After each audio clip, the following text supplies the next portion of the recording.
Hello, everyone. We are the Last Caravan RPG. We do one-shots, mini-series, and long-running campaigns. If it's TTRPG, we pretty much do it all. Tonight, we are playing episode 4 of our Fabula Ultima campaign entitled Sand and Sun. But before we dive into it, we do have just a few announcements to go through. Unfortunately, our casting call for next month is closed. If you didn't happen to fill that out this time around, we do casting calls each and every month.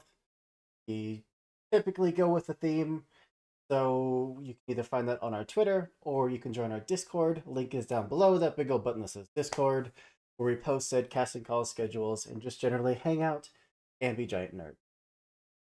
And if you missed any of our streams, you can find them on our YouTube channel, which is just Lost Caravan RPG at YouTube. There's something like 260 videos up on there, including all of the Fabula Ultima games and our basics of the Fabula Ultima system, which is, I believe, our most watched video to date at like over 400 views, which is very, very cool. But yeah, that's pretty much it. We'd love to have you if you want to come hang out and roll some dice with us.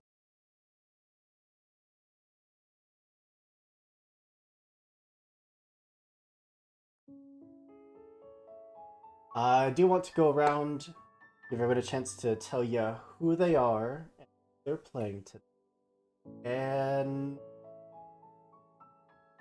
what they're hoping to get out of Priashade, land that we're headed. We'll go clockwise, starting from me, which means that we are starting Kit, also the Lollygaggers. Hello! Thank you so much for the raid. We've never had a raid this early in a stream, and I'm so excited right now. Y'all are amazing. We heckin' love ya. Alright, Kit, it's all yours. Oh man, is it me? Hi, I'm Kit. You can find me places on the internet at Kit Roll Cause. It's around here, somewhere around here.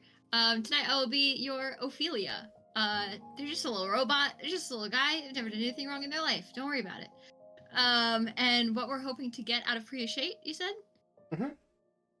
I think at this point, I'm really just looking forward to getting my arm fixed, cause I got it kind of melted the last time, or last time, and you know, I like to be in good working order so that I can be useful to the group.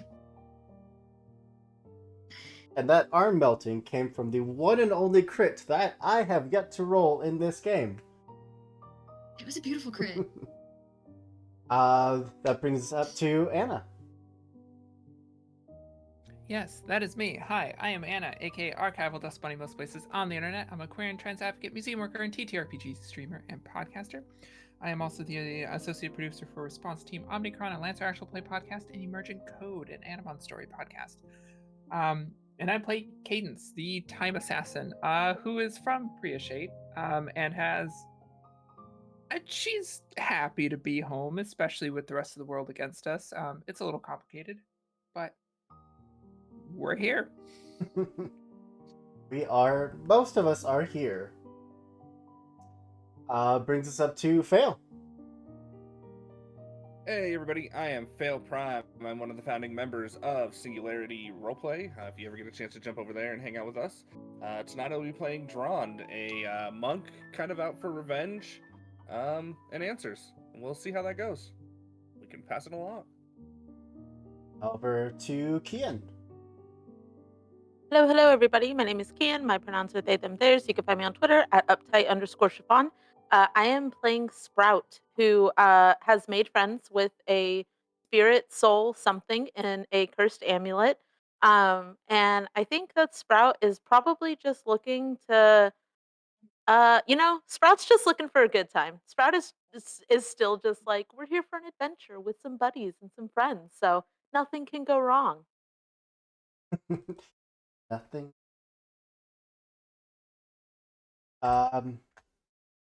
And we are going to have our final member joining us soon, but until then, suppose it's down to me I, of course, am Andrew, your storyteller for tonight's game, and for most games around here. Although you're going to see a bunch of friendly faces behind the GM seat in the coming weeks, we have a bunch of great people that want to tell a bunch of great stories. They're here. All right, why don't we jump into a little bit of recap? Pick this up. Last session, we got our boat, as well as our captains. Some might call them captains, others might call them a menace to society, others might call them convicts. You know, it just depends who you ask. But they took you out of the nation of Las Danica and brought you to the free ports. Supply to get the ship set for the long journey ahead and give you all a chance to stretch your legs a little. As we landed in port, you notice that the vast majority of the population here in the free ports, the Stark folk, found your vessel to be very interesting. In fact, claiming that you owed quite a bit of dock fees, which meant that you couldn't leave until they were paid. We had a nice chat with the de facto ruler here in the free ports, which turns out that most of her rule here is very much a show. She's not quite the blustering, bloodthirsty bandit that people see her as, but very much cares about this place. After a very interesting, where Sprout, willingly or otherwise, dove into her mind, saw that she indeed was there when the capital of Las Danica was attacked. Saw that obsidian armor-clad figure and was nearly arrested before they had a chance to flee. We almost got an orb that, when you hold it, feel underwater, but we decided to leave it. It tried to kill me. It made it so you could breathe underwater, which means that you can't which breathe would have been above helpful water. if I was underwater. But alas, we were on land, so need lungs to breathe there. After that, our observant party members noticed that you were being tailed by a two-headed raven. After a very interesting chase, where most of our party couldn't succeed at a single roll to literally save their lives, we followed the bird outside of town, up the rocky mountain face that protects the city. Found a mostly buried shrine, an old deity, one that hasn't really been worshipped out in the open for many. But with Sprout seeming to understand what the shrine was, let you all know that if you wanted to make an offering, you just had to leave behind something you wanted to. Paying your respects, returned back our vessel, our debt seemingly clear, and the way ahead open. And of course, you can watch all of the previous episodes on our YouTube channel if you want to get caught up. Highly recommend you do, because there was so much emotional trauma. It was so good.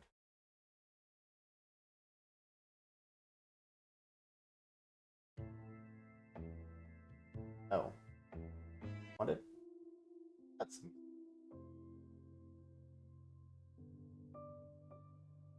As we set sail, sun maybe an hour or two from setting across the sky, we head towards the lands.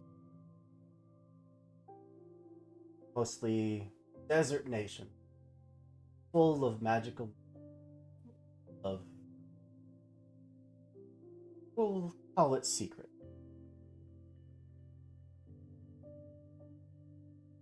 You do. Anything new at all, like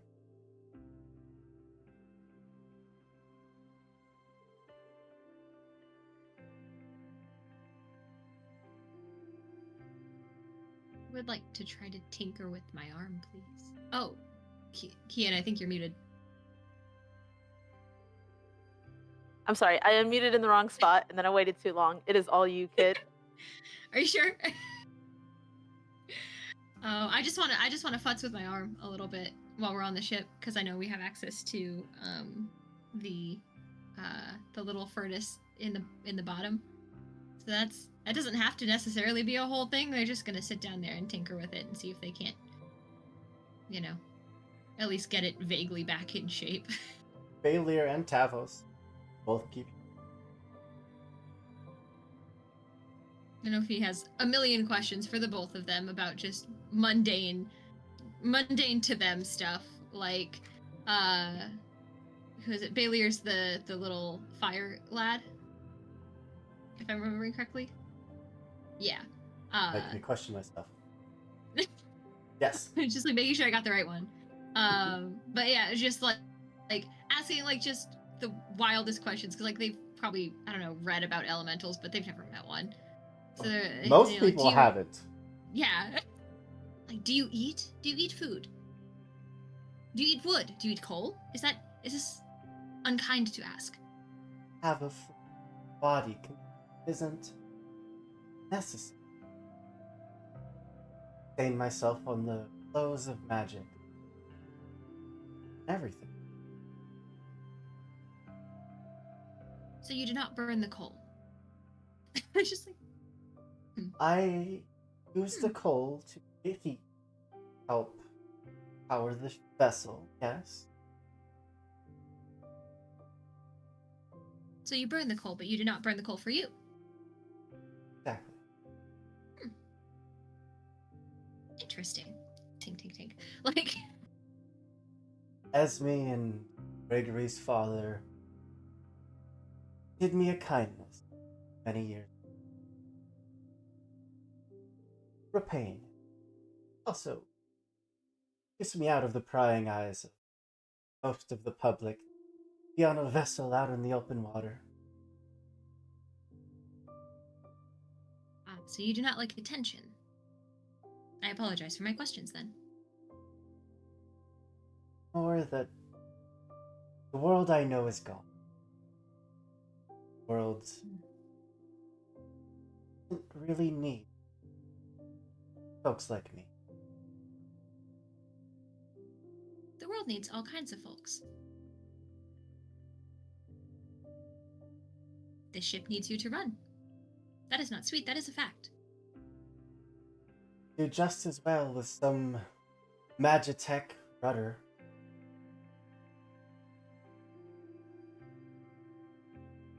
I do not think they would enjoy it as much.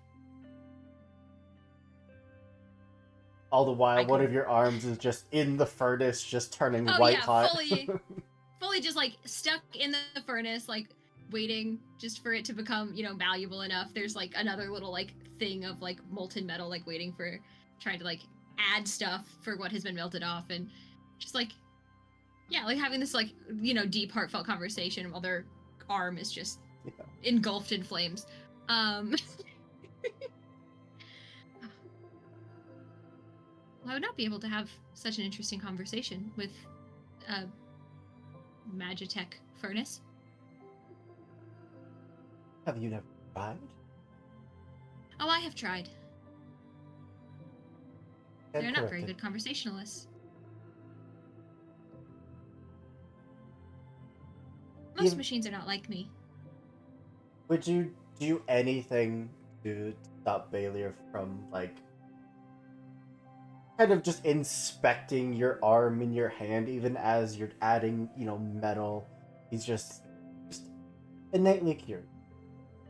No, yeah, I mean they're used to, being sort of the subject of at the very least, tinkerings and tune-ups and things. So that's totally fine. If anything, they'd probably like, if they catch that he's being like curious, they'd be like, oh, well, you see, so the hinge works like this, and so typically the wiring would go through here, and that would be, but I can't fix that right now. I don't have the proper tools, and it would take 2 hands to fix it. So we're going to, this place to get it fixed. And like they'd be like explaining like, how it would work, and like show like the hand that is fully functioning, and be like, well, so this is how this would work, and it would normally go here, but you can see how that has been melted, and how that's not gonna, like, they just explain the whole thing. Like, they're a teacher, and this is very comfortable for them.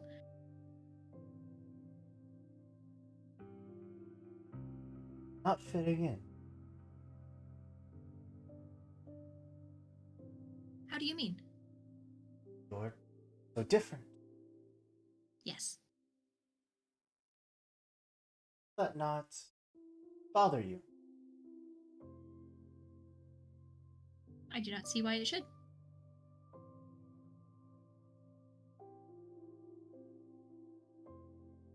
Others stare at you, I have noticed. Yes.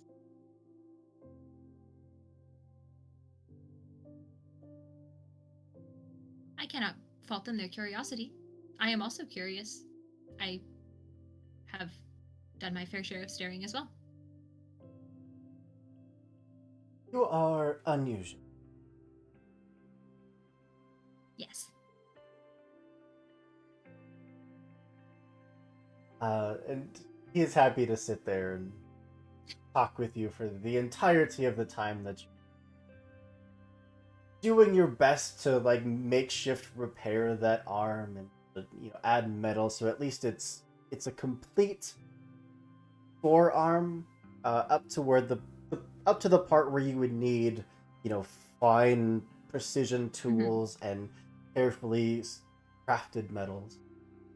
Yeah, they're not trying to make a functioning thing. They're basically trying to repair the hull of it, so that when they get to Priya-Shade, somebody can like fine-tune the mechanics of it. But they're like, I have metal, I have time, I have seen these made. Gives them something to do.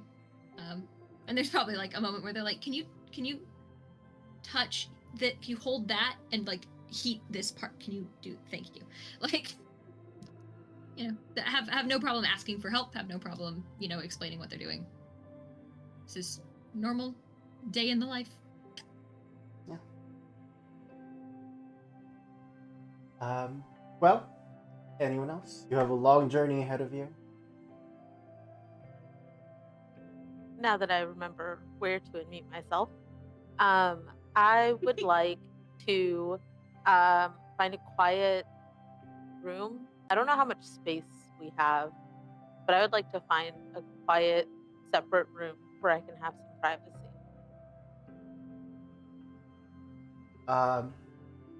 Before we jump into that, I'm gonna send us to a BRB real quick so that we can get our whole cast in. Just 2 minutes and we'll be right back.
Welcome back, everyone. Now, a full cast and crew. We will pan out from below deck, where Ophelia and our fire elemental friend are having a heartfelt conversation about belonging and being different. Who would be up on deck at the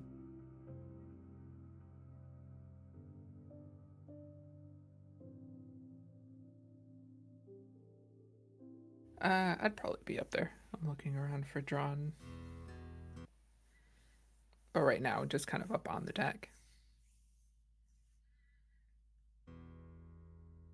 As you are up there. Drawn would definitely be below deck, minding his own manners.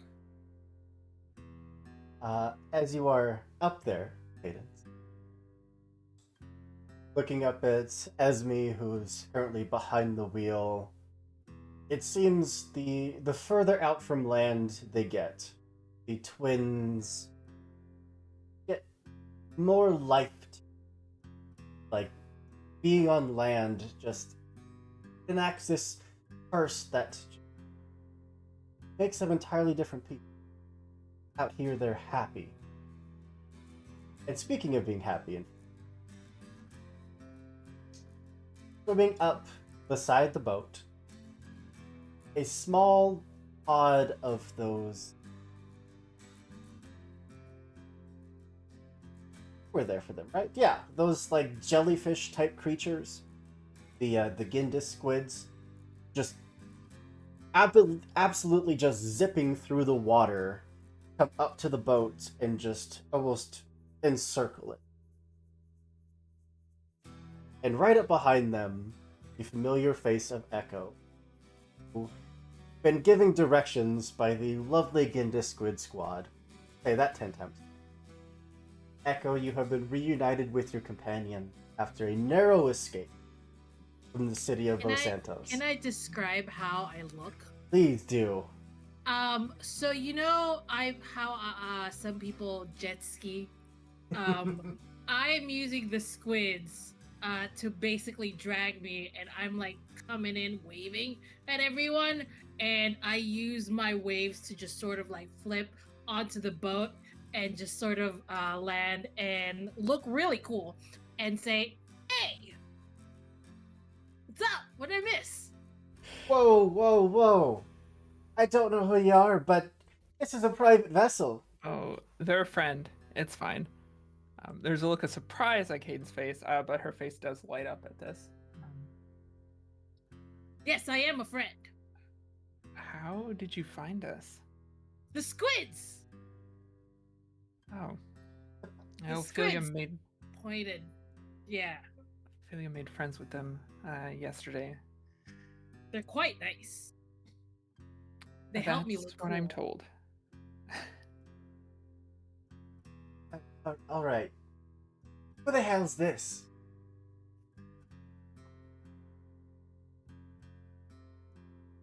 Yeah, What's that? yeah. So for Echo, the captain of this vessel is not like a 5'5", maybe 5'6" feminine figure. Just kind of radiating energy right now in full pirate garb, just staring at you down at you from the steering wheel. Mhm. Very much intrigued, less angry, but intrigued as to this sea folk that just flipped onto the deck of their ship. I like your hat. Thanks. It's quite nice. Just throws her hands up and returns to steering. Nothing. Well, I'm glad you made it away from those wolves. Yeah. It's nice to visit the ocean, and I see we figured out how to drive a boat. We found somebody to do it for us, but yes. I mean, it's one or the other. Either we'll do it or somebody else will, right? I feel like we had more success this way. That's only because you didn't have me around. I could have learned it real quick. See how quickly I found you with the squids? The squids would know how to drive a boat. I am impressed that you were able to find us using sea creatures. That is quite a talent. Yeah, I mean, how do we talk? How do I talk to fish? I don't know. It's not by sound, really. It's just body language, I guess. Yeah. Like body language is the best way to. Yeah. It's all body language. I And see. yes. Maybe I'll show you sometime. I mean, talking to fish, not anything else. But talking to fish through anyway, where are the others? The big cargo hatch at the center of the ship just opens up, and an enormous figure just kind of sits up, like a kid sitting up from a nap. But, you know, if the kid was many, many feet taller than any of you. Only a single eye, they are a cyclops, just looks down at you. Hello. Hey, you're big. Small. I'm taller than average from I am the tall end of average from where I'm from. I don't know what that means. I'm not short, is what I'm saying. Looks down at himself, looks over at you, looks back at himself. But you are. Look, I'm not short, you're tall, you're big, whatever.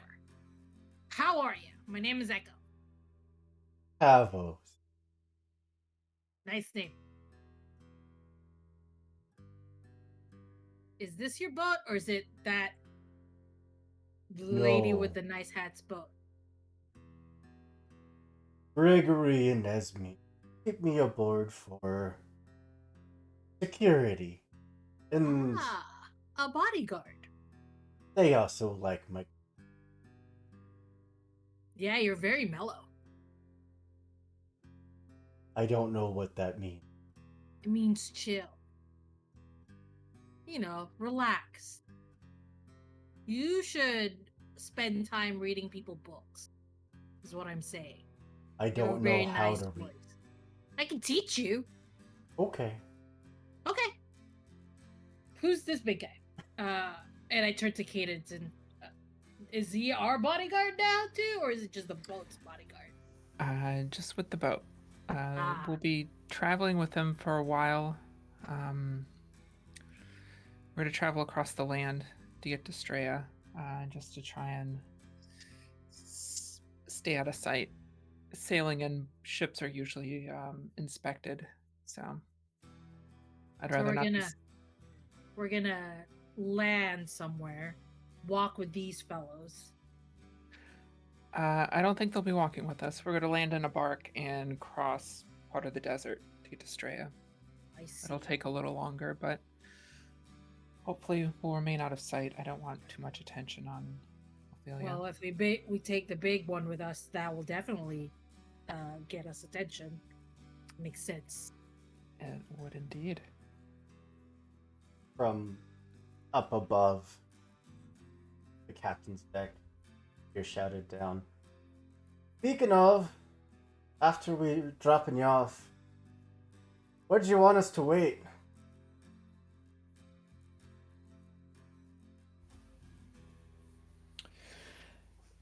I think you can make for Straya. Wait for us there. Should be easier for us to leave than coming in. But fair enough. I mean, if you don't want to go into Straya for whatever reason, I'm sure we could catch a boat to the Sali Isles or something like that and meet you there. Should be fine. Don't think we've gotten any outstanding warrants there. Not that I know of. Well, try to keep it that way. Let him try to catch us. I don't think you would like who they send after you to catch you. Ah. They might be faster than the squids.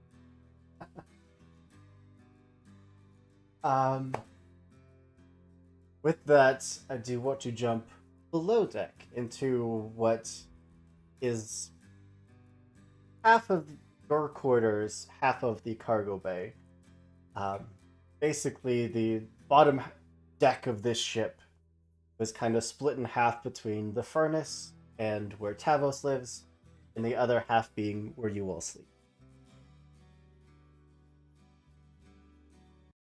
Strand, you and Gregory, the other half of you piloting,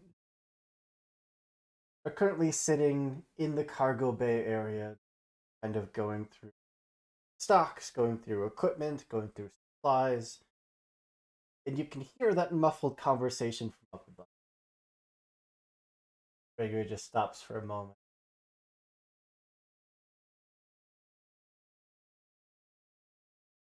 I think that is. None of my business. Why don't we keep sorting through this cargo? Just do our jobs and stay out of trouble.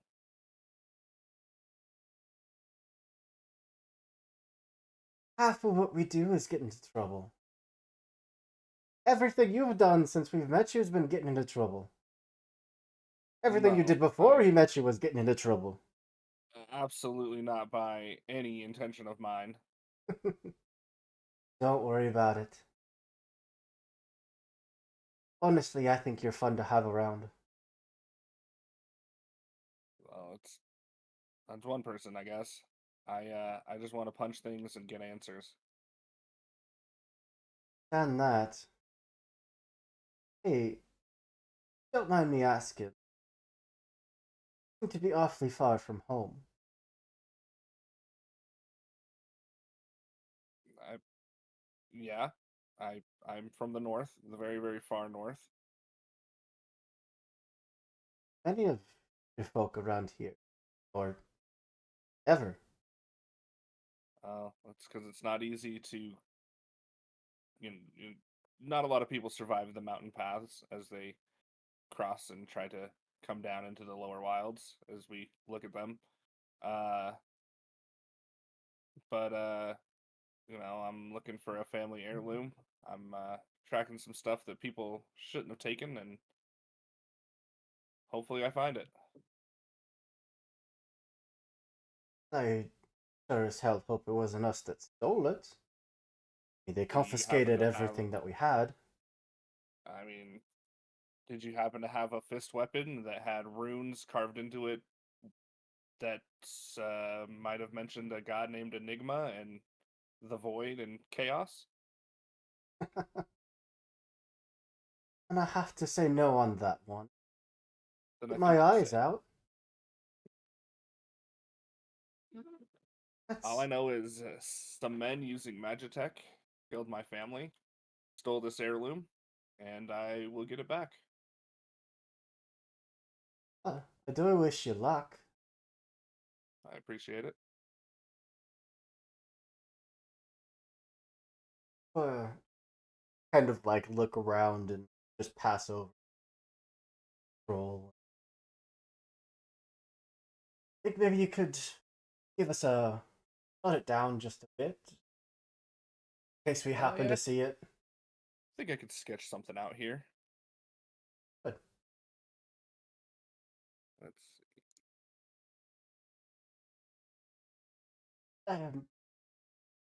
totally unrelated question, but that that cadence up there. Have she seen anyone?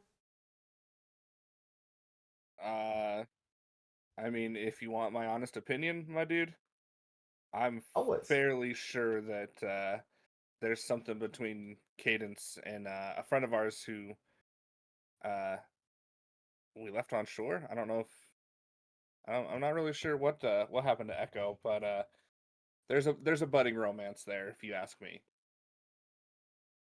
All right. But I'm not one to, if you want to shoot your shot, my guy, shoot your shot. Nah, if there's a love, not for me. Try to stand in between. My mother always said that I was attracted to the wrong sorts. Yeah, aren't we all? This line of work comes with the territory. Anyways, and sorry, Sprout. Before we jump to break, what are you doing? No worries. I would like to find a quiet space for some privacy. Hard to do on a ship like this. I'm gonna do my best. I don't need a lot of space. Your best Even if bet it's just is probably to ask Tavos to block off part of the lower deck and just sit behind the Cyclops. that is absolutely what I'm gonna do. Uh, and I will call in. Hey, buddy. Remember all those strawberries that I gave you? Very uncomfortably starts to just kind of shift. So he's lying on his side, now staring at you. Yeah? I promise I will give you more. Either way, you can say no to this request, but I need you to do me a favor. Okay. Can you just stay right there and don't let anybody come and bother me? Who would come and bother you? Um, any of my buddies. Maybe they're looking for me. Maybe they're just, want to have a chat. I just need some private time. I just need a little bit of quiet. So, What do I tell them if uh, tell them that I'm not here. They won't see me. where are you? You won't see me either. So, don't worry about it. But I do. I'm going to climb over Tavos and get behind him. Okay, I don't see you anymore. Thanks, buddy. And I would like to take out the amulet and try to talk to Mora. You there? You hanging out? It takes a few moments. Yes. Sorry. Was preoccupied. Were you sleeping? I don't. I astral project. That's what you. Impressive. Um, can I do that? I'm sure with enough training. Okay. I'll put a pin in that. Where were you? Here. Can't exactly leave. Yeah, but where did you project to? There is a world above this one. One that I can see. That someday you can. Sprout is like holding the amulet in both hands. And like really thinking hard. Uh, okay, well, in order to do that, I feel like I kind of need to know what I'm working with here. As in. Uh, well, I'm gonna put the amulet down and I'm gonna walk away from it and then think, are you still there? Can you still hear me? Not bound to the amulet. I'm bound to you, darling. Oh shit. Um, that changes things. Okay. Uh, But you stood in front of death and saved my life. Apparently came at a cost. all right. All right, all right, all right. Um, I mean, I'm not gonna lie, Kian, as a player, I did not expect Mora to be bound to me. I feel like in hindsight, I should have known this, but I certainly did not. Um, can you what are what's Ophi doing right now? Ophi has one arm in the furnace and is having a merry conversation. Failure. But I want to ask Mora if Mora can see Oh, what Ophi is doing right now. well, in the sense that they are trying to connect magical, some archaic sense. Okay. Um, we tried that thing with the pirate, and I want to try it again. And I'm going to reach out through the Soul Network, and I'm gonna go for the Femme Captain. I cannot remember her name off the top of my head. Pull up through my notes. Sorry.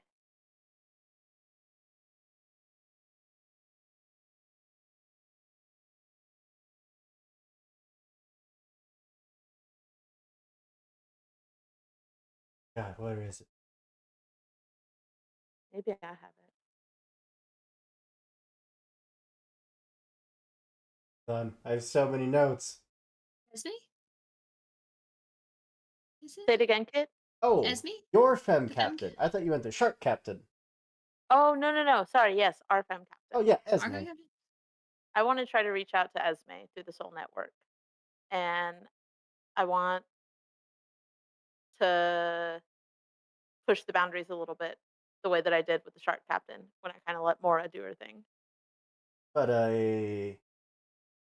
uh, insights willpower Why? difficulty 12.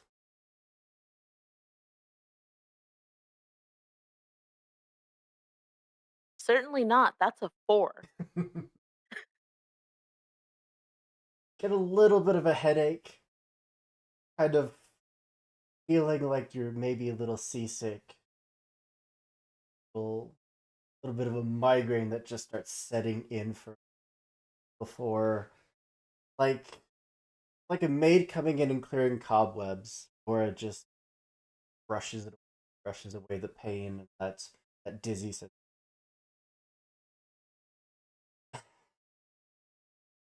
If I still had a body, much easier to help you with this. Yeah, well, you froze me before I could stop them from getting rid of your body. Your So, friends whose tried to fault is kill that? me. Whose fault is that? We take ownership of our problems on this ship. We talk about them as a crew.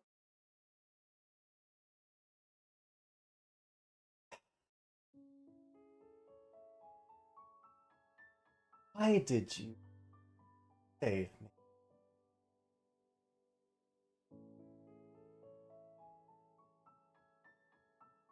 I mean,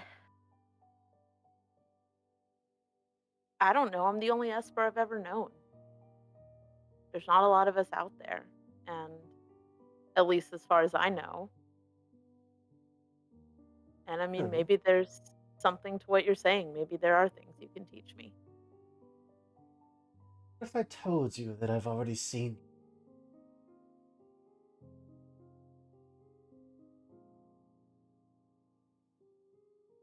Well,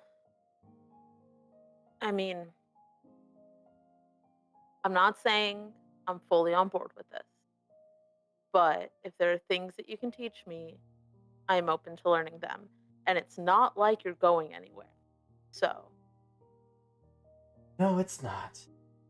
but you cannot use my body, to be very clear. You cannot use my body. Hadn't planned on it. Okay, good. Is that something that you can do?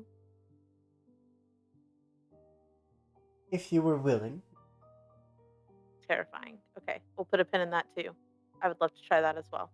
Um, and Sprout is just going to kind of spend some time, I think, with Mora, kind of testing the boundaries, getting a sense of how her power works, how it interacts with mine, um, just to kind of, start to test the waters a little bit.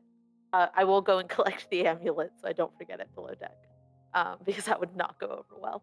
But I will hang out behind Tavos for as long as I can. I think in that time she would start to show you one of her most basic abilities that you saw in the encounter, which was the more that she was hurt, the more that she could lash out. Beautiful. Do I have to take damage for her to do that? Is she hurting me? No.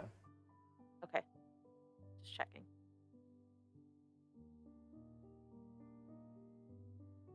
But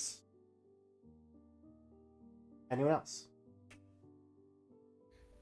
Yeah, Cadence will go and look for Dran for a quick conversation before we make landfall. I'll offer to Echo. They can come with if they want. It's up to them. Echo is gonna smile and, of course, nod and follow.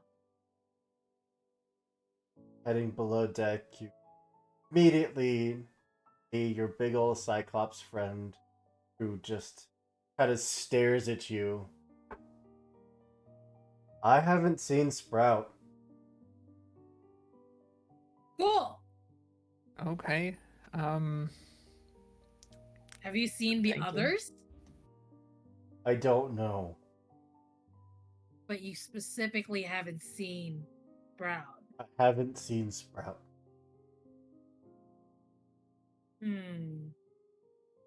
Interesting. Cadence shares a look with Echo.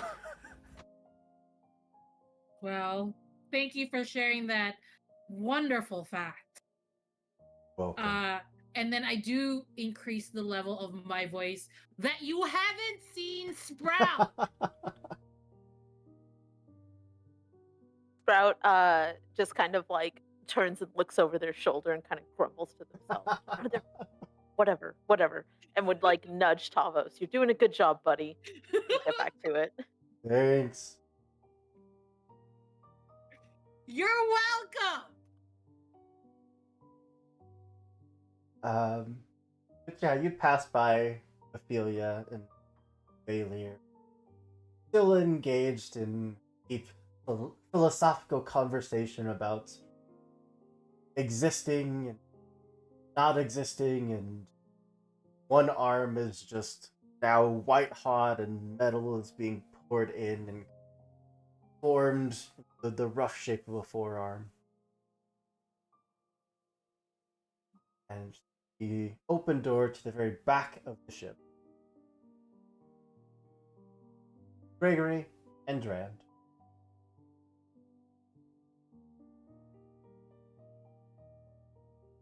You two look busy. I'm gonna kind of nudge Gregory and be like, "Told you."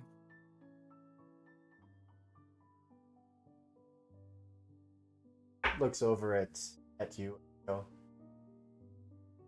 I presume that you're the aforementioned Echo, then. Yes. Pleasure? You have the pleasure of knowing my name. I haven't had the pleasure of knowing yours. Gregory. Gives you this Nice. wide, sweet bow. Echo awkwardly bows back. I'd ask how you got to the ship way out here, but Squids. looks at the fins and the clear sea folk properties. Think I have to ask.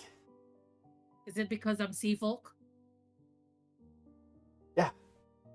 Cool. That or some form of aquatic caster? Possibly No. both? No. It's nice to meet you. Well, my chores are done. I'm back off. I'll give you some privacy. And he does linger for like half a second, looking at Cadence, or and then heading up above deck. So, John, have you been to Priya Shape before?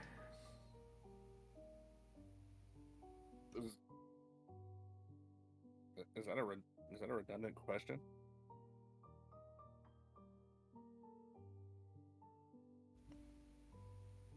I was I'm assuming you haven't, but I just wanted to check. No, I very much have not. I have not left the north. This is the first time I've traveled this far south from my home for as long as I can think. I have noticed your aversion to Magitech. Is that going to be an issue while we're there? I mean,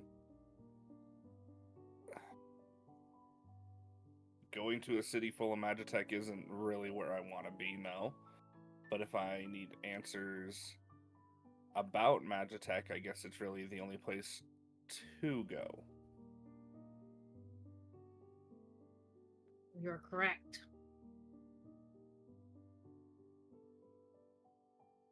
It would be surprising if you can't find at least some of your answers there. But it is the capital, especially where we are heading to.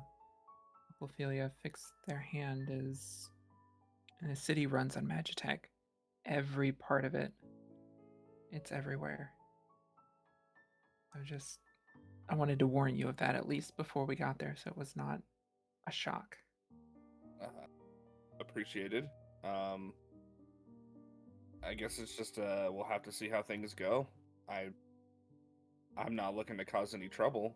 I'm not looking to, I guess, draw any trouble to myself, but I do want answers. That's all I got. The Academy keeps a tight hold on the city, so I would suggest avoiding trouble if you can. Fair enough. Fair enough. Slums. What are their slums like?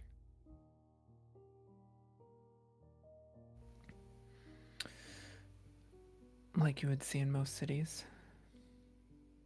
That's probably Though where I'm. Magitech is present there as well. Sure, but it's typically the slums where you're going to find the best information, especially if what you're looking for is a bunch of thieves or mercenaries. Thieves come from all shapes and sizes. Just because they're the slums doesn't mean.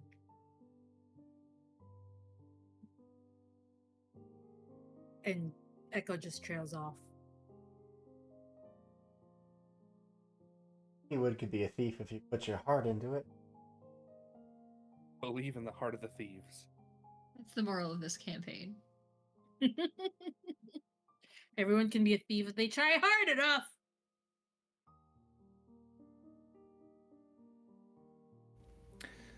Well, do you have any questions before we make landfall? Since you've never been here before? You haven't happened to see a fist weapon at all, have you? I think you would have to be a bit more specific than that. Very ornate. Looks pretty old. Has some runes carved into it. May or may not have been the right hand of a god. Nothing comes to mind, but I have seen my fair share of weapons. Fair enough. Also, who built the Magitech child? I'm still struggling to understand why. It's unclear who specifically was involved in that, but please do keep the information about Ophelia quiet. I know very little information that I could tell anybody anyway. Well, even that she is Magitech is a dangerous secret to know. Fair enough.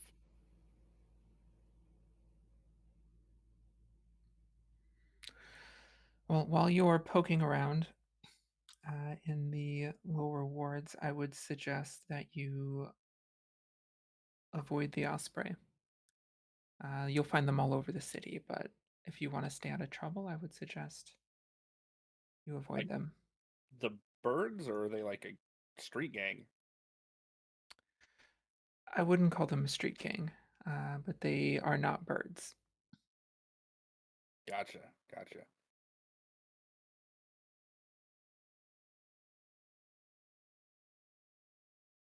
Well, I appreciate the heads up.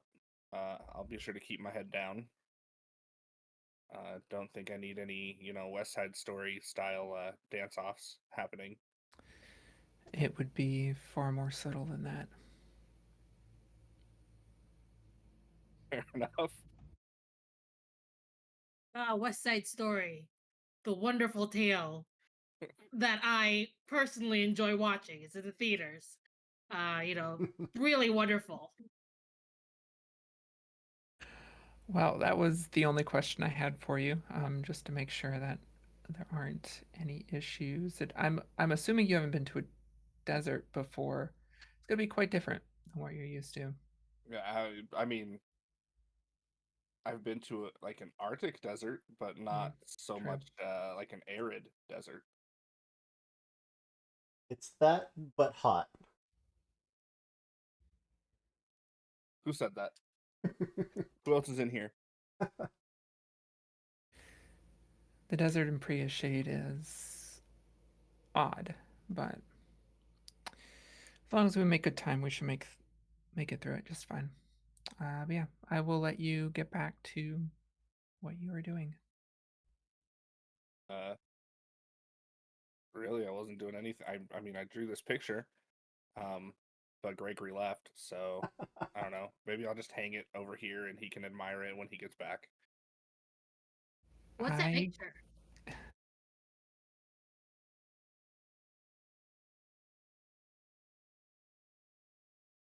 It's a picture of the weapon that was stolen from my family. I see. It may or may not be the right hand of a god. We really never determined it. But this is what it looks like. So now that I've seen a picture of it, who do I recognize this weapon? Just out of curiosity. I would probably say no, just from the very few details that you have about it. There's, Got it. I mean, there's lots of forged weapons that have been claimed to be part Mm-hmm. from a deity or blessed by a deity. Yeah. I'll just glance at the picture that John drew for a moment, just to kind of make a mental note of what it kind of looks like. Um, and I'll leave John there doing what he was doing. Anyone else? All right. With that,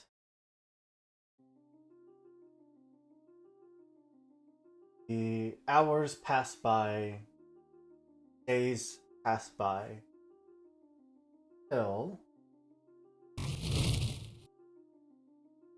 we cross into the territory known as Biashik. The city that borders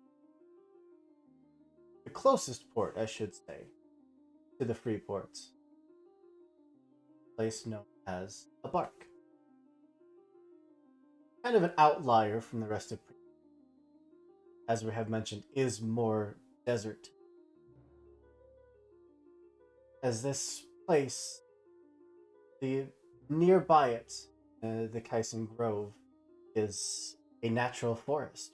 Don't in the entire rest of the land, the greenery and full of life that just don't see anywhere else. Even as you start to approach the city, you can see massive, almost framework sandstone pillars that line the exterior of the city, all just ablaze with. Also other ships coming, going, even at this distance, fishing vessels right off the port. You can see families, you can see farmers, you can see farmsteads. Grain a good 8, 9 feet tall, orchards that just stretch for a mile with these massive trees, vibrant colors, very much standing out from the golden desert. As we prepare to make landfall, Esme calls out to you. Alright. About showtime then. So we're gonna drop you off, go about our merry way, take care of our business. How do we get a hold of you once you're ready to be picked up again? The squids. I don't know how to talk to the squids. Yeah, but they might know how to talk to me. Like, if you just do body language signs, like I've been teaching Tavis. I have been teaching Tavis. You could just be, I'll tell the squid that we're ready, and the squid will inform Tavis, and Tavis will be able to understand it, right, buddy? One arm just sticks up from the cargo bay and it's just a big thumbs up. See? Look, I think it would be much easier if we just gave Ophelia the code word and she set fire to something and you guys just look for the fire. No, we will not be setting fire to anything in Straya. That would have to be a large fire. Also, I really like the time that Tavis and I spent together. I didn't teach him how to read, but I did teach him body language.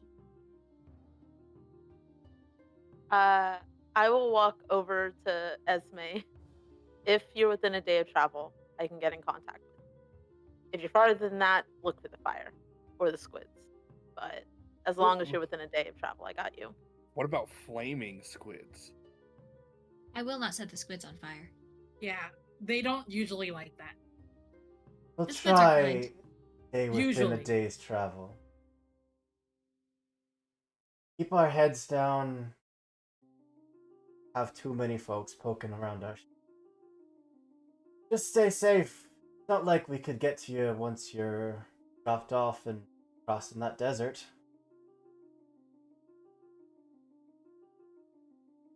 What do you say? Appreciate the well wishes. If you're gone for what? A month? Then we just assume you're dead and off? I mean, that seems fair. If you haven't heard Yeah. from us in a month, then Alright? I'll try to check in when I can and keep you updated on where we are. For as long as I can, at least. Yeah, but don't wait a month though. Like if you're like concerned after 15, 10 day, a day maybe, you could just come get us. Maybe we're in trouble. Right. I mean, that's all up to you. It's fine. Now we're gonna wait. Timer set. 1 month.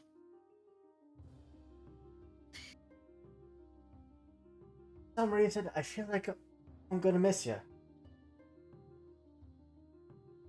Weird. well, remember I'm the only reason your debt is on hold, so Right? try and pay that. Right. We'll be there. We'll be waiting.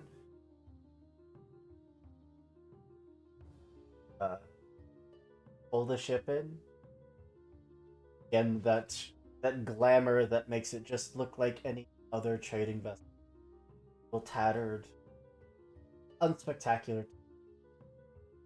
That gangplank lowers, and you are all welcome. Town of a bark. Are we in a market?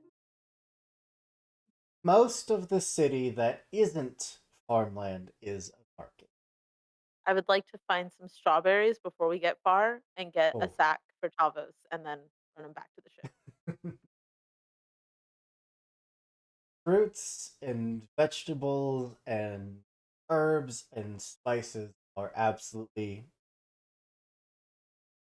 well, not a plenty, but what you're seeing here is very abnormal for a desert town.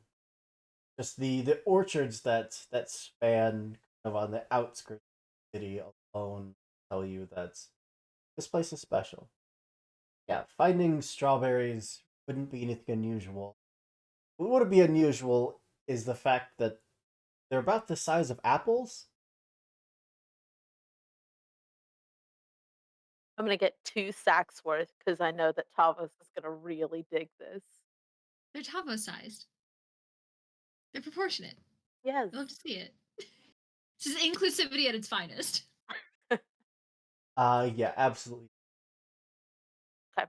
I'm just gonna run him back and drop him off at the just on the deck so that I don't have to go below deck and I don't want to disturb Tavos. And I'm just gonna tell Esme, uh, tell him that we'll work on his stealth whenever I get back, and then I'm gonna run back and join the others.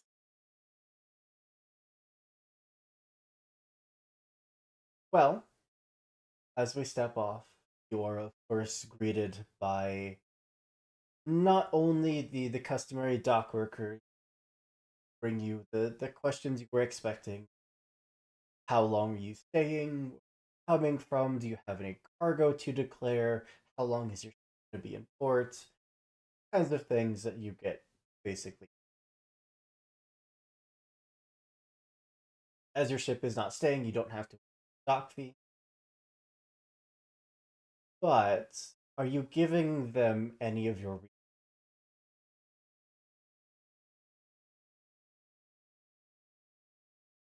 Were our names on the wanted posters? Yes, Was Sprout on the wanted poster, or was it my legal name? it would have been whatever they overheard. So Okay, so then I will tell them that my name is Kodrin, which is my legal name. Um, yeah, I'm just going to. So the pin that I wore while we were in Walhone, the that silver pin, I'm just gonna flash that as we get off the boat. Should answer any questions they yeah, want answered. It doesn't identify me personally, but it should answer any questions they want answered. yeah, that would definitely circumvent much of the process. Just for legality reasons, they would still ask you kind of basic, what are you declaring, how long you, but uh, details of names, going, how long you're staying, all of that they would write off. Echo doesn't give a name, just the sign of a secret keeper.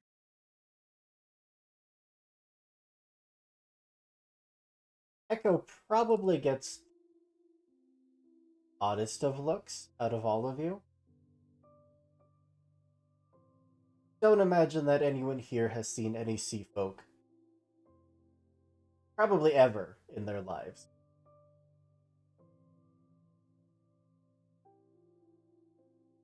And get like groups of kids that would come up to you, eyes absolutely just sparkling with amazement, asking you a barrage of questions about where you're from and, and how do you get your skin to be that color, and oh my god, you're so cool, and just question after question.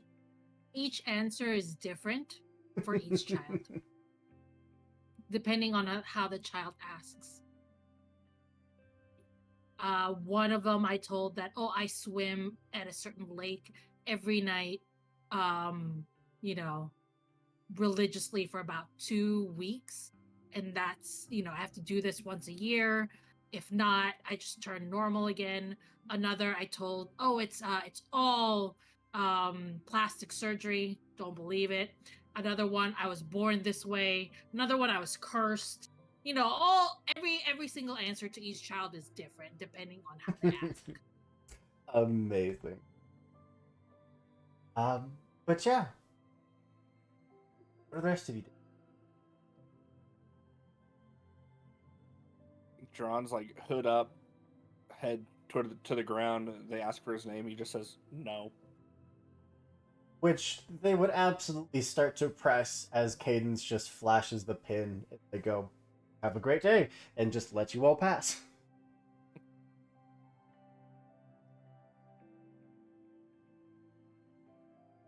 Much of the city has this reach for the stars type sign to it.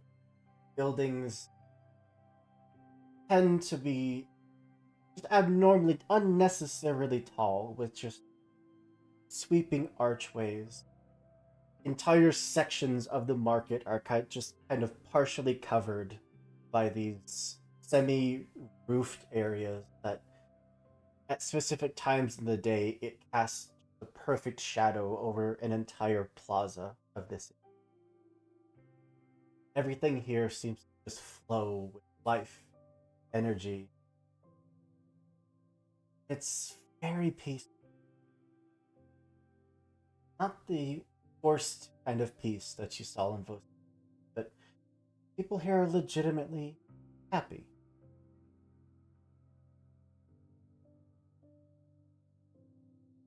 Seems like a pretty cool place, Cadence. It is. It's beautiful. 100 years ago, the rest of Priya looked like this before the desert appeared. But this is where most of the food is grown that we don't import. Before the desert appeared, It had, just like overnight thing or like a global warming? it wasn't overnight, but it was quick, relatively. Damn, climate change. And spread across most of the country. And we're crossing through that desert. Yes, we'll pick up some supplies, grab a few dragons, and make our way across. We will be grabbing dragons. Well, they're not actual dragons. No. Don't ruin this, Cadence. Let It's us just have what it. people call Only them. they're actually dragons, but they're Yes. like secret dragons, right? So they have to keep this appearance of not being dragons, but they can't say that they're not dragons. So they're technically not dragons, but they're dragons. Sure. I have There not you heard go. of these secret dragons. Because they're secret, Ophelia. As you're all walking, those of you with the more keen ear, or those that are simply trained to always taking abnormalities, would hear rapidly growing in volume conversation between a woman looking more and more stressed, getting red in the face, nearly reaching the point where she's starting to shout at this uniformed official. What do you mean you haven't heard from them? It's been a week. How can they just be gone? It was just supposed to be an exploration. They were going to find out what was happening and come back. And now they're just gone. And the entire time, like, he's just looking at her, just constantly trying to get a word in edgewise and calling over other guard type officials. Though none of them seem to have any weaponry. All just trying to calm down this unsuccessfully.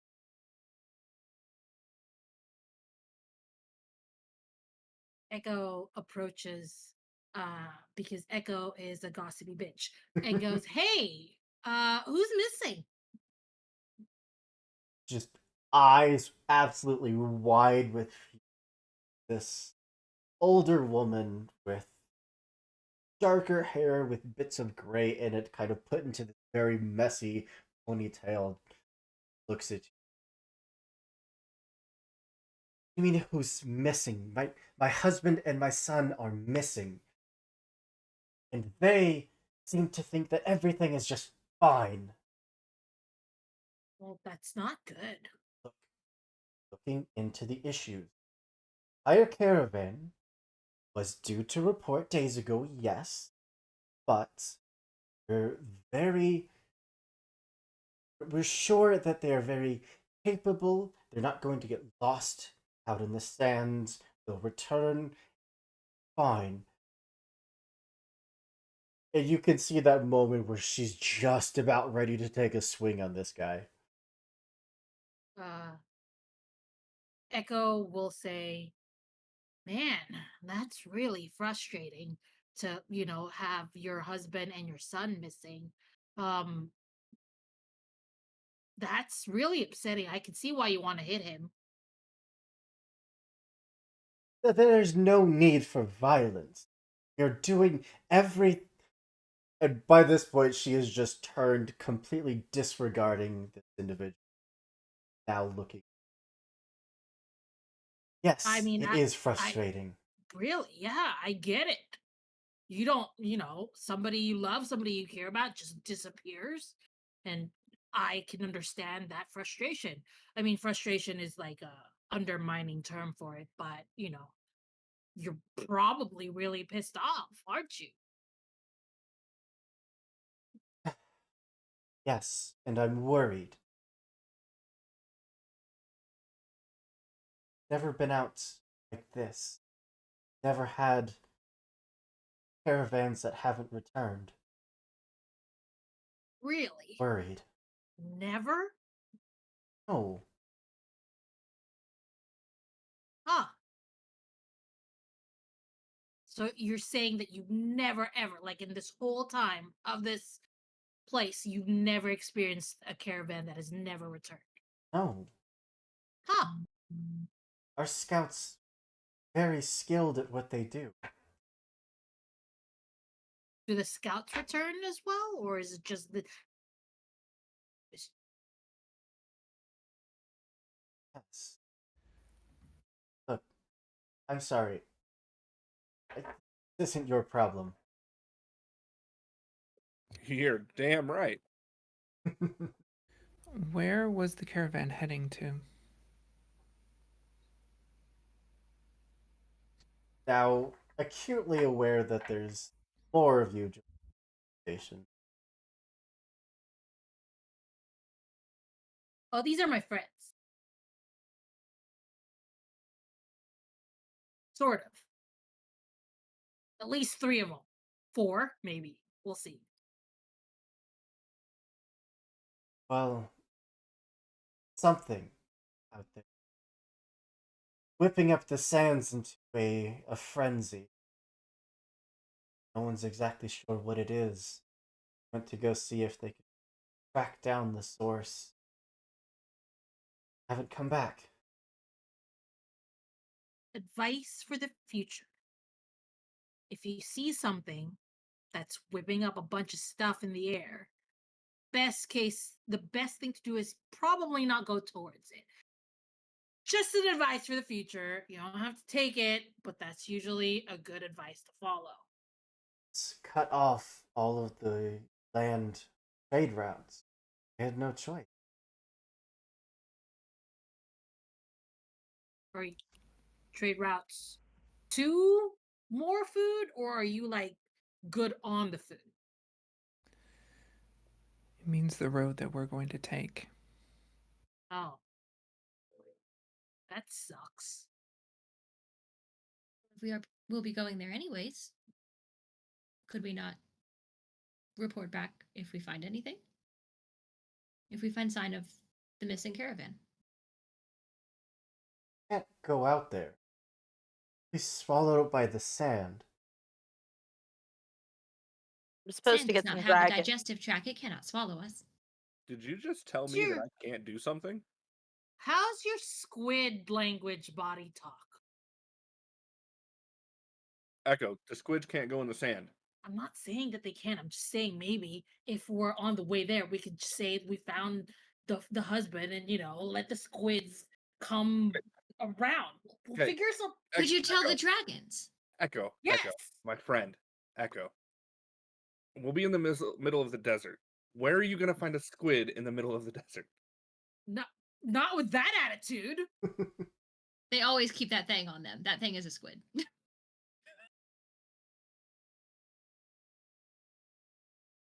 I don't know. Who are you? Just people passing through. Right. Decide to go out into the sandstorm. Don't immediately die. Find my family. Appreciate if you get them home. Let's back this up a little bit here. So stepping into the desert, we're going to immediately die. Guess that's unfair of me. I don't know what your capabilities are as far as sand travel. But nothing could survive out in that sandstorm for long.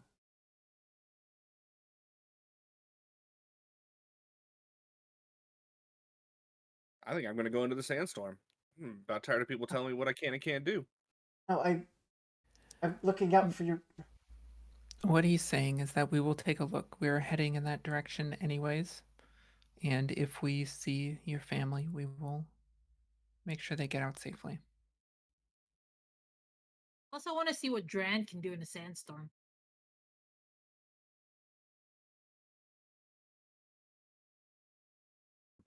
I would also like to see this. I mean, it won't be talking to squids. Because you can't. It's not my problem. You don't know that I can or can't talk Skill to a issue. squid. That sounds like a skill issue, Dran. Do you even have mounts? Are you going on foot? No, we will be looking for mounts to rent. They're not dragons. I thought we were doing dragons. Not They're the not dragons. They're dragons, but not dragons. Not dragons. Not as part of the title. before Yeah, understood. The Dune Dragons. before you They have are to dragons. this wait any further. What are your family's names? Who are we looking for?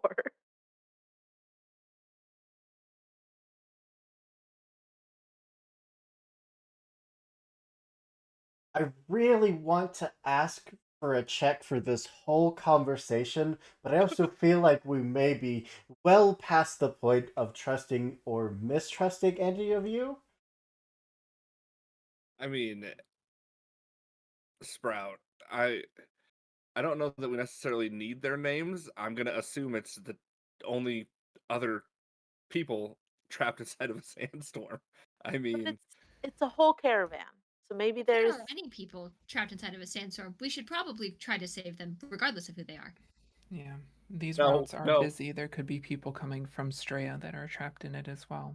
Look, she only said she wants the 2 saved. I don't think she wants the, weight of us not saving 50 other people on her shoulders. We're here to save the 2. It's an in and out quick mission. Ron, I'm getting the sense that there are some conflicting morals here. And if the You were storm not is carrying what she was telling you to do. No, I will not be told that I can't go into the sandstorm. But you will be told how many people to save from the sandstorm? Yeah, she only asked for 2. So you will do what she Well- says, but not what she says. Look, I if bet I'm, you can't if save I'm 50 going, people from a sandstorm, Dran. if I I'm feel- going, I feel like you can't do it. God damn it, Echo! Now I'm gonna save all 50. Don't tell me what to do. unfortunately for you all, I am the only one here who knows how to cross the desert. And if Goading the works. sandstorm is blocking the routes, then it has become my problem. If it has become your problem, it has become our problem. Would just one of you um, just roll like willpower. Can someone roll some damn dice? Let's Mine's- see what my mine's 8. willpower Is anybody will. better? My, I'm I'm an not 8. as well. So Do not let me roll this. What? Don't the, do it. the highest I have is 8 for this. So if you want me to roll it, I can't. I got a Yeah, 10. Then Okay. you do it. Well, That's 2 5s. I rolled 2 5s. I rolled a 10. That's a critical. oh, Crit is 6 or higher. I thought it was double. Like Double it and It's double double six sixes or or higher. higher. so is this a crit fail? No, that would be double ones. Okay. Uh, yeah, Concerned. she kind of starts to take a few steps back, listening to all this, but decides that maybe, just maybe, you can actually do it. Or you'll die horribly. Either way, not really risking anything. My husband's name is Merrick, son's name is Gavin. My husband was leading the caravan. Son was learning. How many people were in the caravan? Close to 20, if I would guess. Dran, you can't save 20 people from a sandstorm.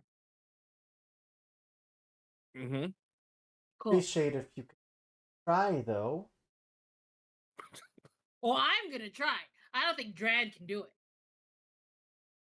Look, I'll probably end up saving more people from this sandstorm than you. Guess we'll find out. You'll be too busy trying to talk to desert squids. I mean, squids exist everywhere. There's no squids in the desert. Have you If the- been to the desert? If the squids are trapped in the desert, we should also save them. Yes. Of course. At this You are point, she absolutely is right, I feel. just slowly stepping back away from you all.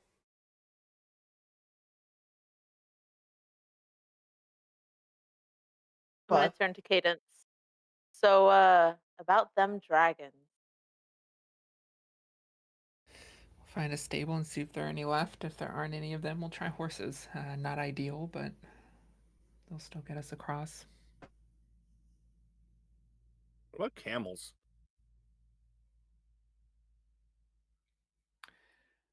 We don't have camels here. We have horses. This used to be mostly grasslands. I mean, the dragons are imported from across the Tautog or Tautog Sea. Well, fair enough.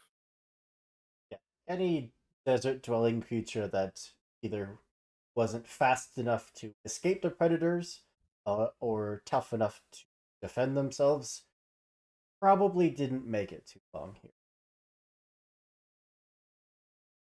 Have things like the Dune Dragon, which, as we proceed through the city of Abark, passing by just street after street of vendors of just every scent of spice you could imagine hitting you just one after the other, street after street, before you reach the far northern end, finding that those sandstone pillars have kind of circled the entirety of it, and now here you can see why they need them. Because posted up on the other side of them is an absolute mountain of sand. There's a small-ish comparative tunnel that has been dug from the back of the city and just kind of moved way up, which you could imagine would be actual desert floor. And in stable after stable are just rows upon rows of creatures known as Dune Dragon. Slightly misleading name, although they do have that reptilian aspect. They have this almost bronze golden type scale that runs from the tip of their nose to their tail. Their backs are just rocky crags of spikes. But their underbelly looks almost fur covered. Kind of soft, even. In addition to those, you have creatures that are more equine like, but their legs are very, very long, When they lie down, they come to about shoulder height of any of you. But when they stand, they're a good 6 or 7 feet taller than you. Each of their legs ends in kind of just these wide, padded feet. Um, Cadence and anyone else that's traveled through here would know that these are sandstriders.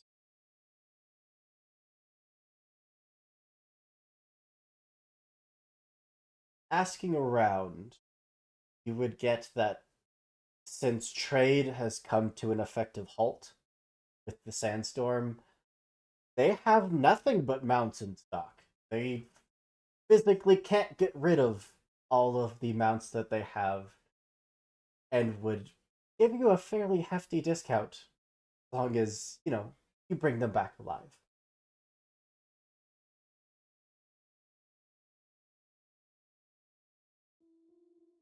I would like to walk up to a dune dragon and give it a hug. Yeah, I would like to pet the baby. Yep. Echo is attracted by the daddy long legs horses. The dune dragons, like their chest fur is very soft compared to the rest of them, which feels like actual rocks underhand. You would have your choice between the two. The dune dragons, of course, be tougher, being more capable in a fight, whereas the desert striders are much, much faster. Echo is riding that daddy long leg spider horse. I love the dune dragons; they're cute, but yeah, I like that daddy long leg spider horse.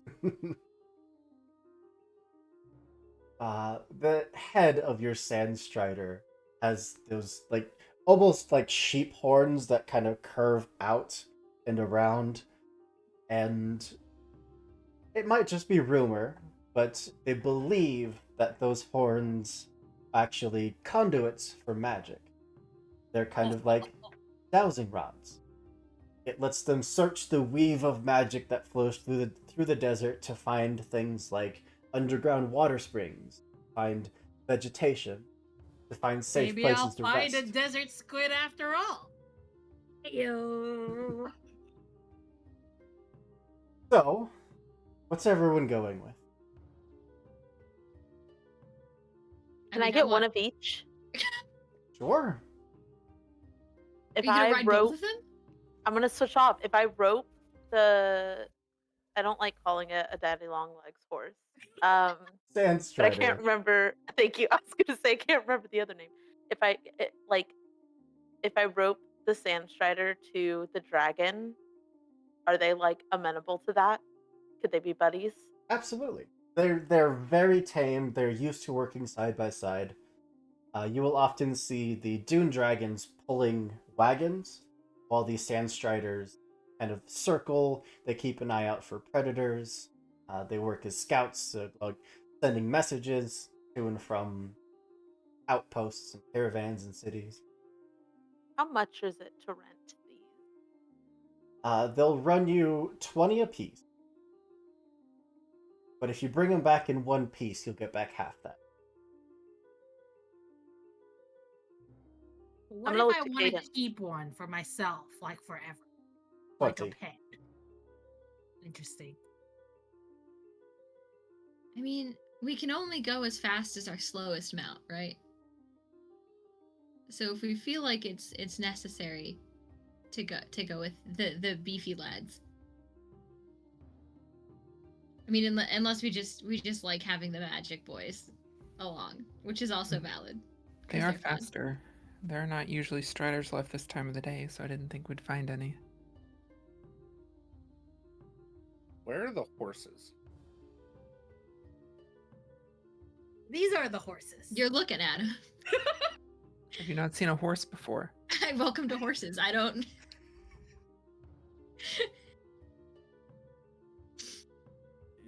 This is definitely not a horse. This is, I don't know. This has got like 10 legs. Yes, Does it that have is a 10 horse. legs? The biggest that you would see would have 8. Ooh, love this horse Do they- more and more every description. I'm sorry, do they get more legs the bigger they are? Mhm. Do they spontaneously grow additional legs, Hoop? Oh my gosh. Excellent. I'm Do gonna the get legs the biggest split one. or do they I'm grow gonna get out? the biggest one that has the I need most I need legs. a biology lesson on these fucking horses, Hoop. This Okay. is my whole day. I need you to know. More spider-like, where their bodies kind of just adjust to have more like shoulder joints, and limbs can just grow from them. It's like me for real, for real. Oh, that's awesome. I love We'll these be things. we'll be fastest if we go with the Striders, so perhaps we do that.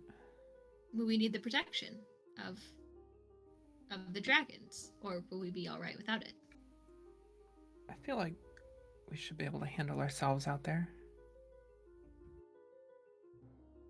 I feel Plus- like it's like petting the snout of one of these sand striders. like I'll And I'll if- whatever you say, Canes. I really want to ride this. And if we get stuck in a large sandstorm, then having their ability to find shelter or water would be very useful.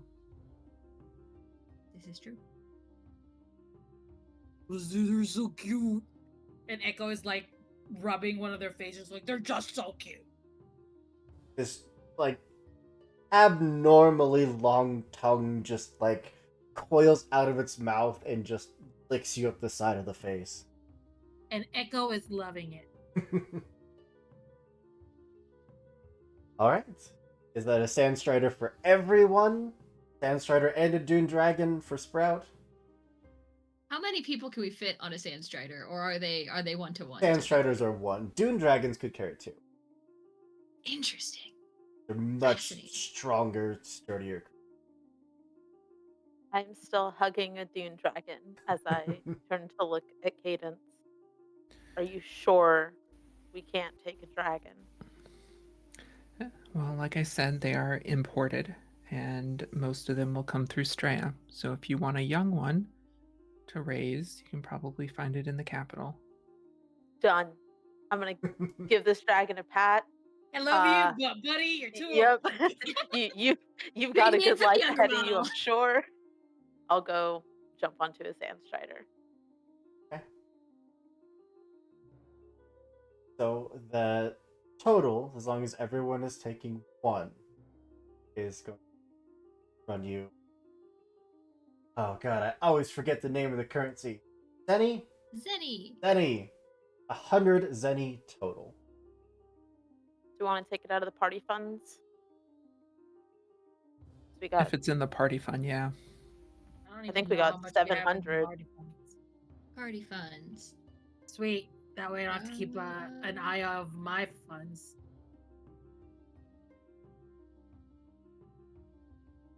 Does anybody have any reason to stay in the city?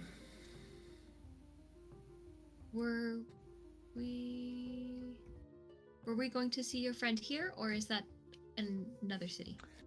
No, the technician that I'm bringing you to is in Straya, Right. which we will see long before we get there. All right. Then, as we load up, now a massive vantage point as each of your sand striders rises to its full height. And about a foot or two difference between the tallest and ones. I want the smallest one of these things. And I want little the biggest four-leg one one. of these. Yeah. I want to just right one of these things. A nice four-legged sand strider would probably only be maybe 2 feet taller than Rand at full height.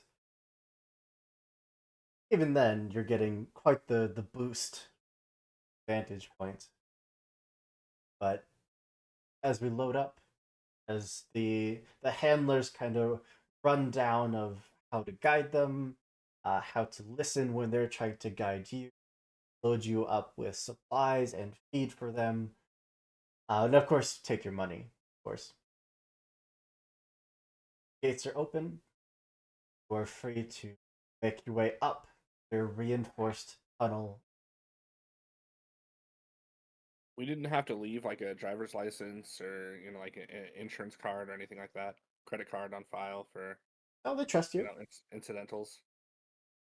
No, I mean if the horse, the daddy long leg horse dies, we don't get the refund. So Yeah, we've already paid to keep it, so Well, if we paid to keep it, then I am naming mine. Yeah. Oh This no. is this is Princess Cornelia Little Piddles. You know what happens when you name them? mine is called Thunder Horse. I'm not gonna remember any of this. It's okay. I'll remember my horsey's name. I need When I you was to know if Dran names his horse Princess, Ophelia will bow to it every time. Yep. I need you to understand this. It is. This is Princess Cornelia Little Piddles. Adorable. It is an honor, Your Majesty. when I still had two before Cadence crushed my dreams, it was going to be Thelma and Louise. So now it is just Thelma. You can name mine Louise. Yes, we have Thelma and Louise reunited. That doesn't bode Excellent. well for anybody. All right. You hit the tunnel. There's this odd feeling of a cool breeze up the tunnel from your back up until you hit about the midway point, and that cool air rushes back, or just suddenly met with very warm, very dry.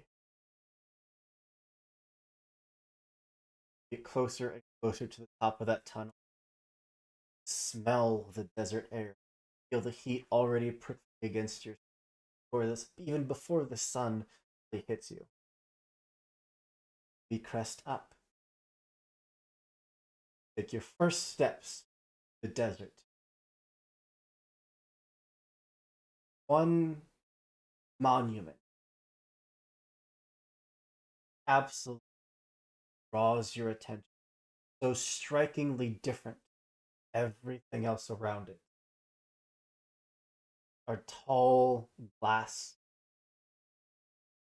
reflecting beams of sunlight across as far or further than you can. Playing almost with these rainbows of colored lights as the sun moves its way across the sky. Hey, Cadence. Yes. Do you ever think that maybe the tall glass pillars is what caused the desert?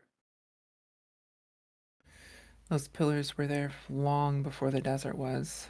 That is our destination. That's Straya. But if they're reflecting light, when you reflect the sun, you're like a magnifying glass. They don't work like that. They're Magitech. Of course. The sun does not cause sand. Drop. Just like passing you guys. um, How taller is my Thunder Horse compared to everybody else's? did you take one of the 8-legged ones? No, like the biggest one possible. If there's like a 10-legged one, I would have grabbed the 10-legged one. I don't know if there was one, but that's She what. came in here with 15, 16 legs. Yes, Way too many legs. The biggest one. 8-legged would be the biggest of the ones that they had currently on sale. Awesome. Anything bigger than that is in retirement. I see. Um, But they're still fast, though, right? oh yeah, Like they are very even if sleek they're like and up very to strong. 16, they're still fast. Yeah. Awesome. I'm gonna keep this horse so I can watch it and see how it grows more legs. As we set off on this journey, you are greeted by a good 24 little armored balls that just come rolling out of the sand alongside you, just bouncing like little tires. The one stops, kind of coming to this like controlled tumble unwinding itself from its little ball form. And a creature that looks part pangolin, part weasel, just sniffs at the air in your direction, just staring at you, watching you pass. Then more and more start popping out of their balls, landing to look at you, sniffing at the air, very curious as to what you are, until there's just rows of them off to the side, just staring and watching you. I want one of those. How do Yep. I get one of those? I'm gonna jump down. Do and they try to pick one up. talk? Are they like talking We things? do have Or is it somewhere like to a be. body? Is this a body language situation? uh, and the moment any of you stop or start heading their direction, they just curl back into the ball and just take off bouncing across What the if I offer sand. it fruit? What if I'm I gonna chase it. approach with, like some fruit? Don't chase. Sprout, do not run off into the desert. Too late. I feel like I A shouldn't have to say that. Out. general direction that the rest of us are traveling, but I want one of these. Well, as Sprout goes off on the collect 'em all duty, I feel like that is a fantastic place for us to take a break, give everyone a chance to grab a drink, stretch your legs, do what you gotta do, and when we come back, we will explore the rest of Priashate, or this part of Priashate, the desert and the secrets that lie within.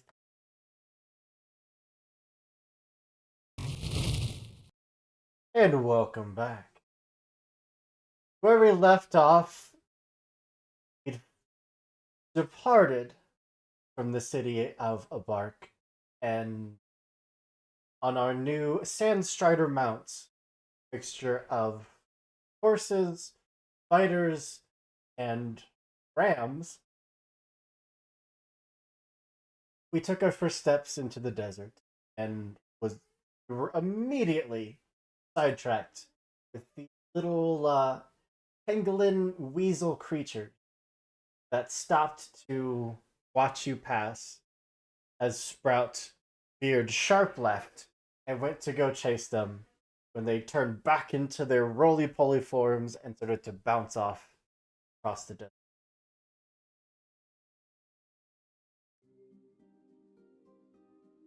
Sprout, I assume that you're not diverting too far from the others. No, I won't. You do notice that as you're running, these creatures, they're very nimble. They're very small. For being just kind of roly-poly, furry roly-polies, they can divert their momentum kind of on a dime and just sharply 90-degree left turn out of nowhere.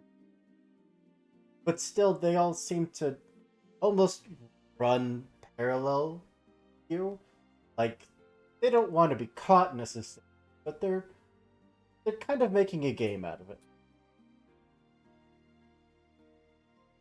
I will absolutely play this game with them and trot alongside. And as I'm going, I will ask Cadence, "Do you think I could find one of these as a baby also wherever we're headed and raise it?"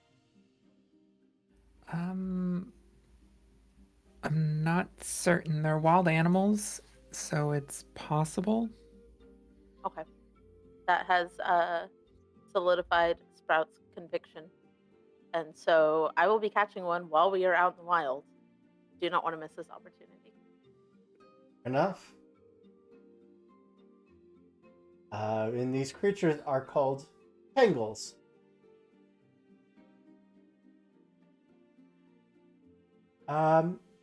So as we travel, the sun's still very much high in the sky. Close to as what some iconic characters might say is high noon. Although things do start to get darker. You can see clouds starting to pour in, but these are clouds that are covering the landscape. Just this mass of wind and dust moving like one sentient across the desert scape. Give a few hours at least till it'll be a concern for you. But eventually you'll be met with the decision of stopping, to bunker down, to try and wait it out and let it pass, or fighting through, trying to traverse through it anyway. Cadence, as you are the most knowledgeable about this terrain, about this place, what would you like to do?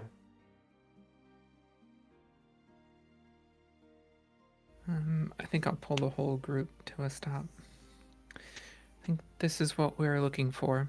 We can set up camp, find some shelter, and wait it out, or we can wade into it. If something is kicking it up, I don't know if it would be inside of it or if it's causing it to originate just from where it is. I don't know. What are people's feelings? It's dangerous trying to traverse a storm like this, but if we're careful, it can be done. If these... Can I see into the storm? By about 20 feet, and then it's just a solid wall of sand.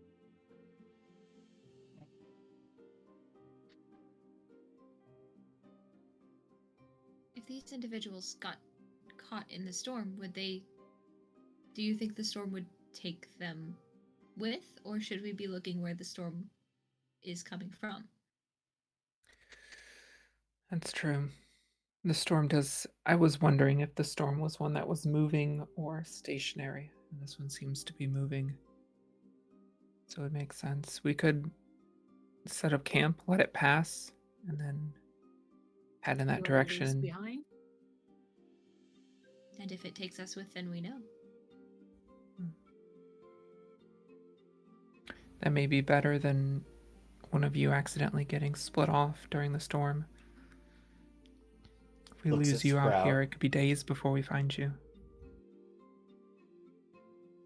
Can't these buddies, and I'm gonna pat Thelma, can't they communicate a little bit? Kind of give us a sense of what's around? You think they can sense whatever might be causing this storm? At this point, Echo jumps down and dances in front of Thunderhorse just to see if Thunderhorse can do body language as well as the squids do. It lets you dance, watches you, and then when it thinks you're done, just like uncoils that tongue and just licks up the side of your face. This one doesn't understand body language. I will teach it, and it will understand it eventually. It needs much training. Well, in the meantime, I guess let's find some shelter, let the storm pass, and then we'll see if we can find where it's coming from.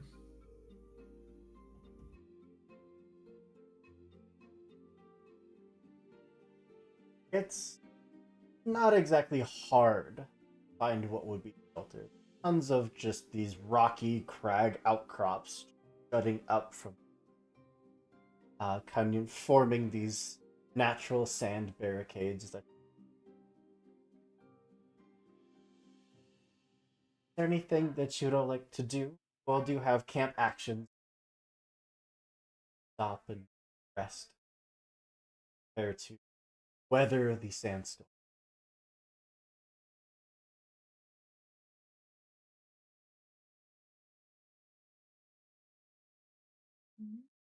Um, Echo is obsessed with teaching all of the Sand Riders body language, and will gather them around and start basic language training.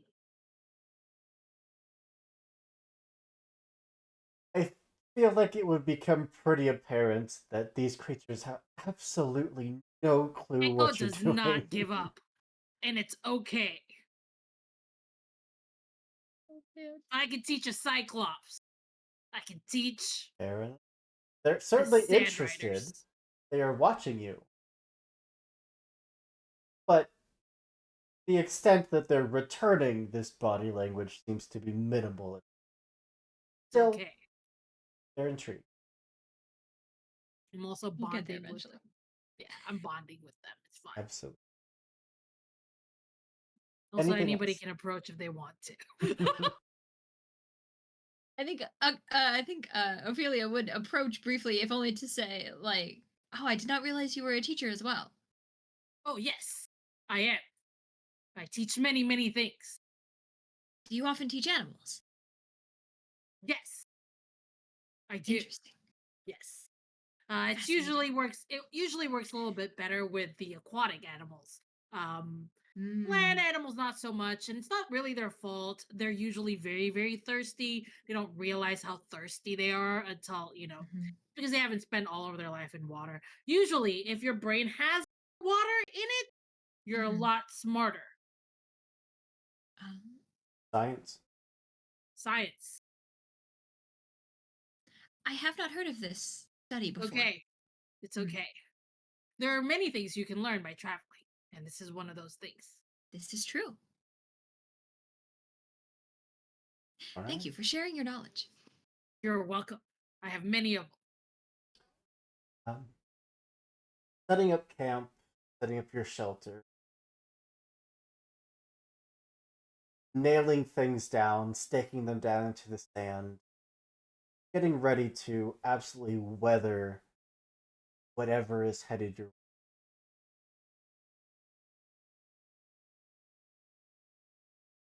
Cadence, probably Sprout, maybe Echo. Three of you would notice that amidst watching Echo's dance routine, trying to teach body language, some of them just start to act a little off. Like one can, one looks like maybe it's hearing something that the rest aren't hearing. Head kind of off to the side. Another one will just kind of stop in its tracks, start looking around. Again, like it was sensing something that no one else was hearing or seeing or sensing. Something that very slowly starts to creep through a small herd of sandstripes. I Noticing that. point. I was just gonna point out Ophelia. Ophelia, Ophelia. You see what they're Yes. doing. This is a Yes. form of sign language, not actually saying stuff, but like expressing things. And then I go to Thunderhorse and I go, "What's wrong, boy?"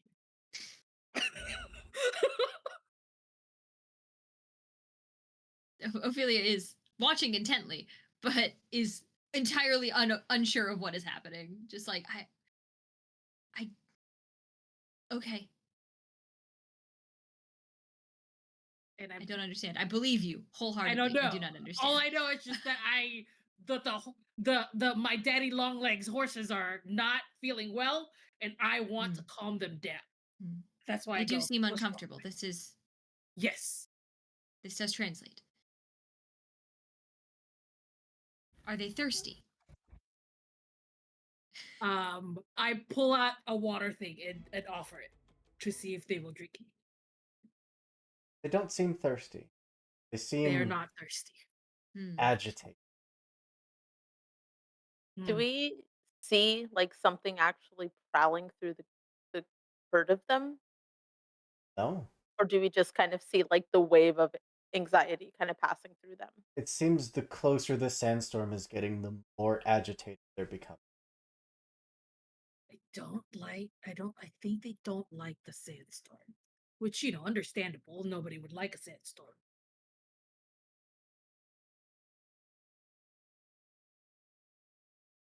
Should we move a little bit away from the sandstorm? Well, we need to let it pass over us. I must say, I kind of step up and put a hand on Echo's shoulder. I think we should give the Strider some space. He seems stressed enough as it is. Do we okay. Don't think of this as weird. Should we sort of like tie them down to the ground so they don't fly away? They're very tall creatures, and I don't want to lose Thunderhorse. And they should be okay. And what kind of shelter did we find? Is it like a Big rock. overhang or? Picture just like big rocky teeth that kind of jut out at different angles.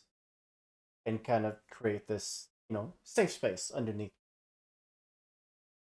As long as we keep them under the shelter, it should be fine.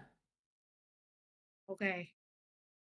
And then I go to Thunderhorse and do the like when you bump heads with a cat. I do that and I'm gonna go. I will be watching, and then sort of like move away and sit down to sit next to Candace and just watching Thunderhorse, but also paying attention to the person next to me, who I'm sitting next to, because you know Echo is in love, but not obviously. But they're As- totally being chill and cool They're about it. totally Totally. being chill and Definitely. cool about it. Paying attention to Thunderhorse. As that storm gets closer and closer, you start to catch the edges of it, where it's just whipping up sand, these small dust devils. Your sand striders continue to get agitated, to the point where they are now just kind of they're kicking at nothing, just reeling back, shaking their heads. And it looks like they are ready to bolt. Oh, we need to make sure they don't bolt.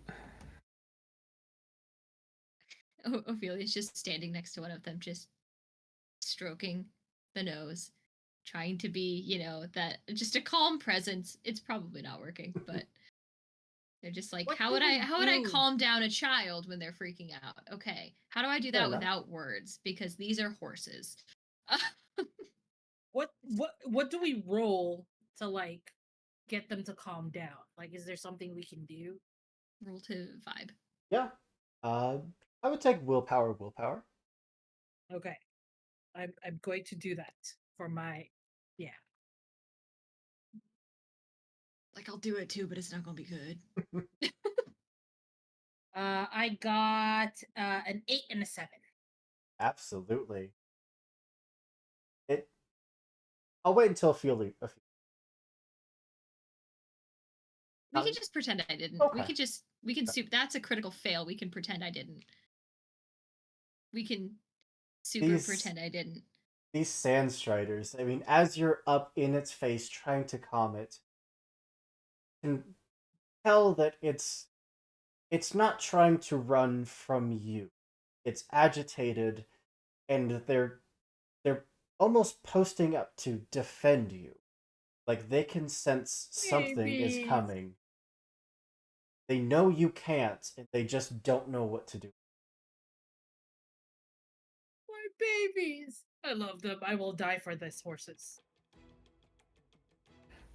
I will, I'm gonna step to the edge of our shelter, because I wanted to see if I could see shapes or anything in the storm as it begins to pass over us. About a insight.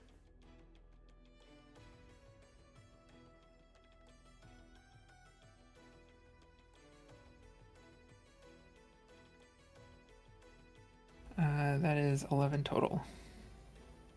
There are shapes out there.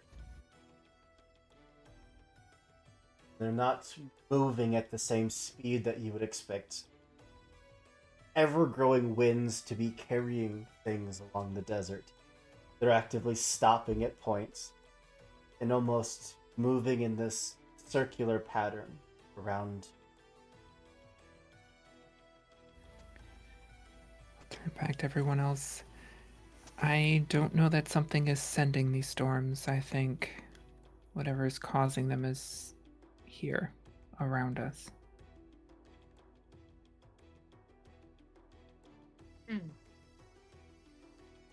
I would like to climb aboard.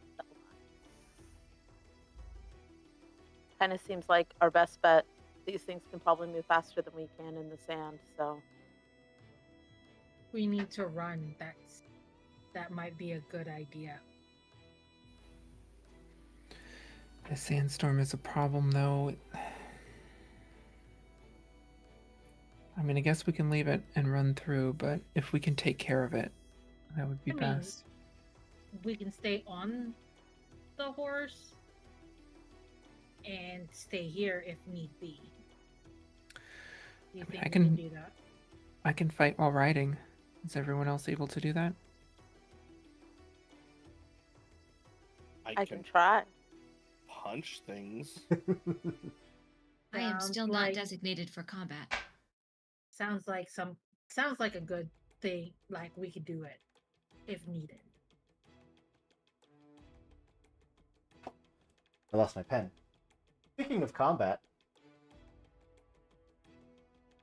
as you are sitting there, this conversation getting louder and louder as the wind is starting to whip around this camp. Your shelter mostly protecting you.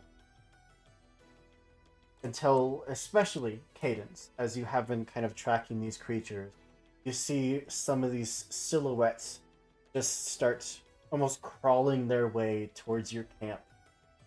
Just on the edge of what you can see through the storm.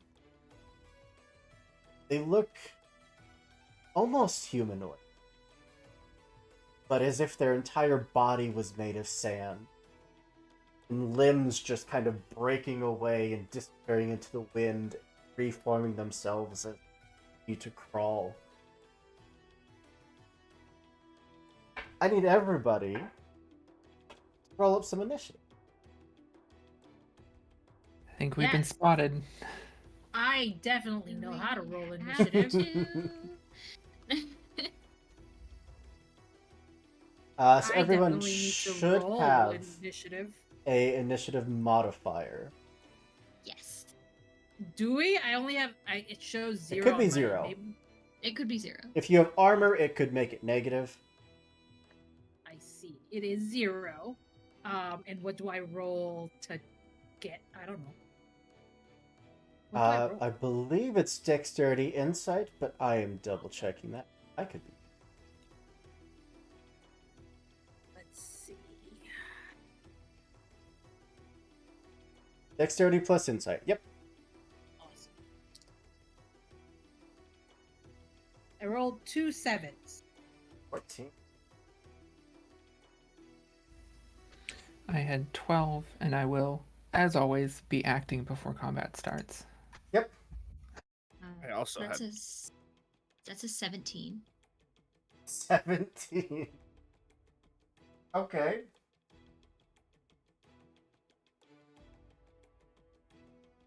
Sprout? That would be a critical failure -3. Okay. Sprout Your is total definitely- -3. My total is Incredible. -2. Excuse me, -2. I have a -3 modifier. Oh, okay. Because my armor- -2 is a little better than -3. You know, baby steps. Sprout is sleeping currently. I will. Yeah, I'm chasing It's one like, of the little I'm critters. done. Sprout is eepy. What They if- are so eepy sneepy. One of the pangolins just crept into camp, and Sprout is just now chasing it in a circle. But Ophelia, with a 17, I do believe that puts you top of initiative. I guess But it I will does, act which is before combat. But you get to that. act Please first. do. Yes, high speed. So seeing these, I've never seen them before. My guess would be sand elementals, but I have no idea, no basis for that. I will, kind of covering my face, dash out into the sand to attack one to begin with. On the sand strider as fast as I can, slowing time down around me and my mount a little bit so we move even faster. And I will use high speed to make an attack, a free attack, and I will combine that with breach. I'm assuming these do not have armor or shields.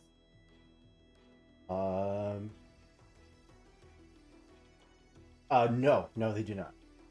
Okay. Yeah. So my first attack is for breach. Dexterity, or sorry, defensive 9. Wait, I rolled the wrong. Oops. Rolled the wrong die. Excuse me. That's 9 total. Hits. Awesome. So she whips out Starlight and stabs into this first humanoid of sand, and it doesn't do damage. What happens is a clock face made of light kind of flickers into existence and twists a little bit, and until the start of my next turn, every time they take damage, they will take 4 extra damage. Cadence is so cool.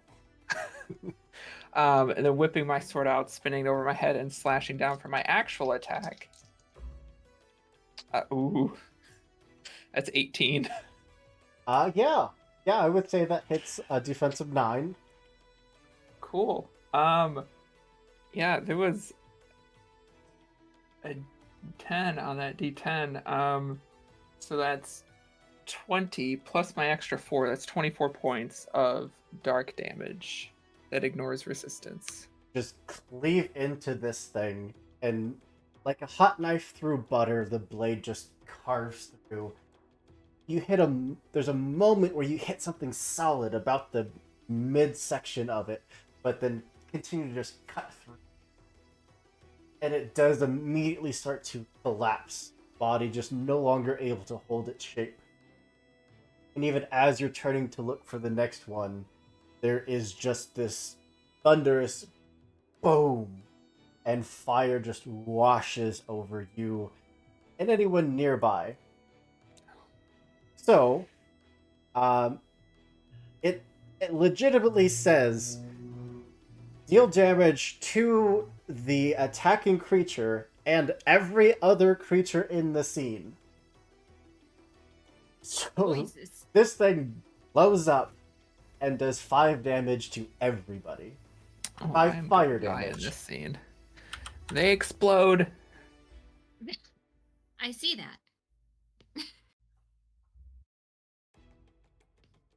I think then that brings us to Ophelia for the actual first turn. Yes, and because this thing did take damage, did it not? It's dead. Okay, Ugh. cool. So I'm gonna take that as a yes. And that means that I get to use one of my fancy moves. Ooh. Because a nearby creature has lost hit points. So I will be spending 10 mind points. And I would like to learn the chosen creature's species. And then I gain a couple of benefits for critters of that species. It is an elemental. It is an elemental. Is it a particular type of elemental, or can I not? It is an earth element. Excellent. Temperamental elemental. Hey now. Hey now. Heyo. Excellent. So I mean, you can. I'll leave it up to you if these benefits apply to specifically only this type of elemental, or just elemental in general. But yeah, I'd like to. If there's any more of them, I'd like to hit them. Oh, there's probably. plenty more.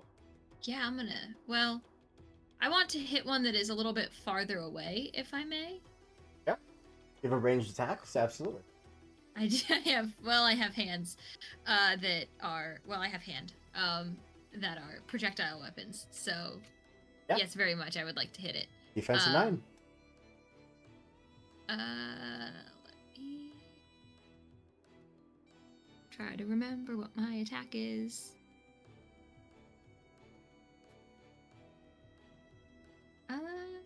11. Yeah. Definitely hits. Excellent. And that is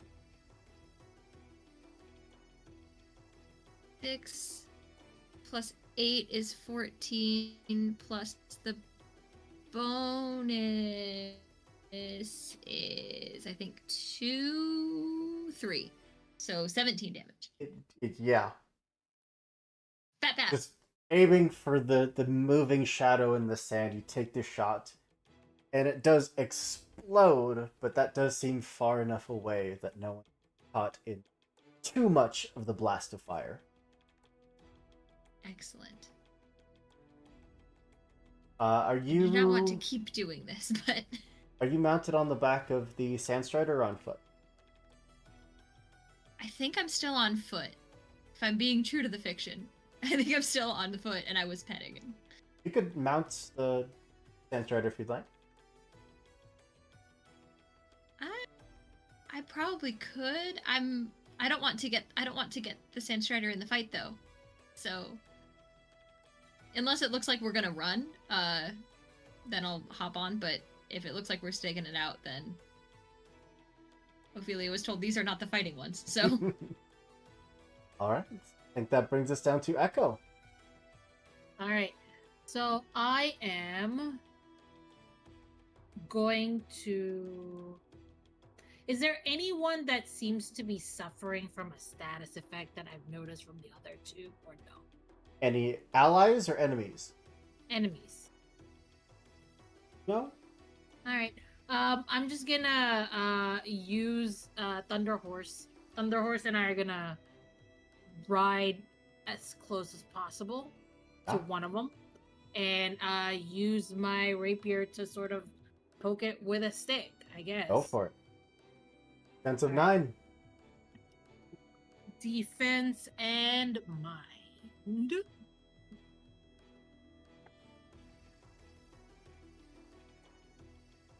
How do we do that again? Your weapon should be. It says Dex and Might. Sorry. You just My roll your dex dex die is and your might 10. die. And my might is a d6. Okay, we can do that. All right, that is a 9 and a 5. Yeah. Cool. 14 to hit, I guess that's what that is. Do I hit? Yeah, absolutely hits. Defensive 9. So Heck yeah. damage is high roll plus 6, so that's 9, 10, 11, 12, 13, 14, 15. More than enough. Just Awesome. ride out, drive the rapier into the chest of this sand creature, and it immediately erupts into flame. Everyone takes 5 points of fire damage. Everyone? Everyone. Awesome. Oh well. Did I know that? Was I not paying attention? Cadence did shut out to explode after the first one exploded. Oh well. Echo was not paying Well, attention. we shot one and it was Apologies. fine. So Yeah. you know, benefit of the doubt. That's your turn. Yeah, that's my turn. Brings us to Cadence. Oh wait. I may immediately perform a study action on that creature because it caused me to lose hit points. That creature's dead. Damn it! Can that other creature do? Fine, since that creature is dead, I can't study it. Fine, no studying of the creature that is now currently dead. I mean, if it hadn't exploded, Damn. Cadence. you'll get him next time. For it. How many are left? What are we looking at? There are just shadows in the sand. No Oh, clue so what it's- the number of them. Cool, we're gonna run out of hit points before we kill them. Do we see anything bigger? Or do we just see these phones? Like, do we see... Oh, is there something controlling them? Is there... From right here, from what little vantage point you have kind of like staring out of your tunnel, no.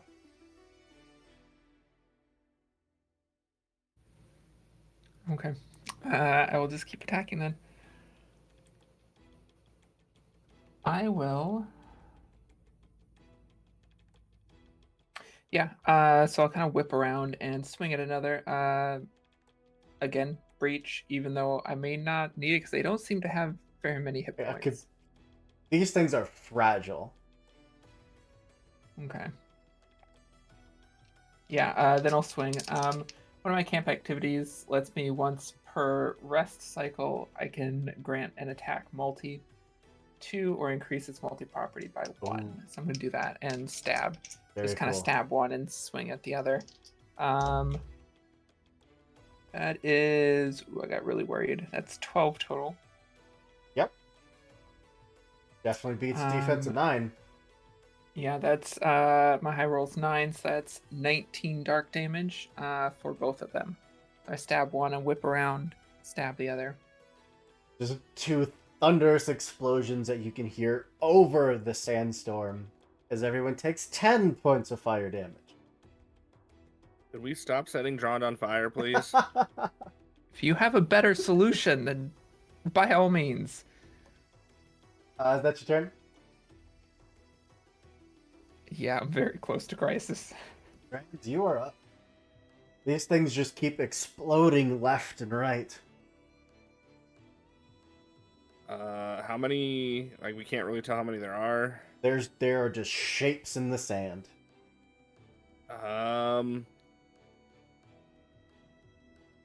Okay. How?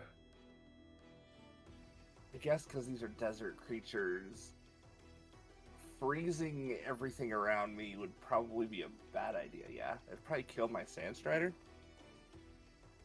I think you can choose to ignore friendly targets. Because I am going to. If they're all shadows underground, this is going to be hard. I think I'm going to try to cast Glacies right in the vicinity of a clump of shadows and just see what happens. Yeah. I think your magic is like willpower. And instantaneous. Insight willpower should be 2d6s.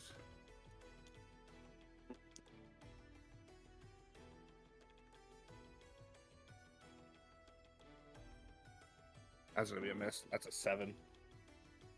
The magic just streaks out, hits, and freezes a patch of the sand, which does, for a moment, clear out that section of the sandstorm, but it is quickly swallowed back up by the wind. And that's all I can do. Those things did, from the moment that you could see clearly, they did seem to immediately reel back away from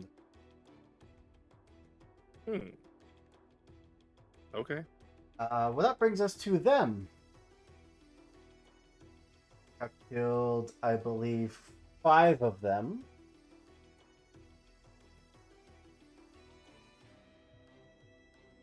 Five of them. They get D4 reinforcement.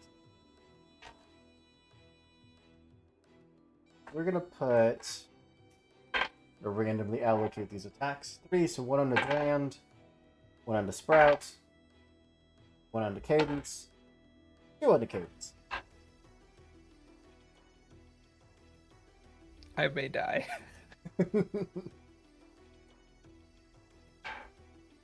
My D10. There's my D10. Echo, you should have confessed sooner. First one is a 9 total against Cadence.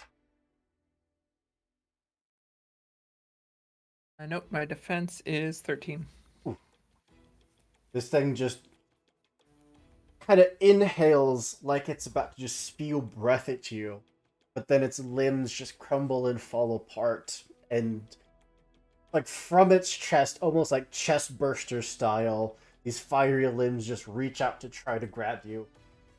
Aren't quite fast enough. Second one. Magic shield. I kind of slap it away with my shield. No. Oh, what was its attack? 9. 5 and a 4. 9. It's an odd number. Okay, never mind. Oh, this is a 15. That will hit me, and it's still an odd number, so I still don't get to counterattack. And it's high die plus 5, so that is 14 points of fire damage.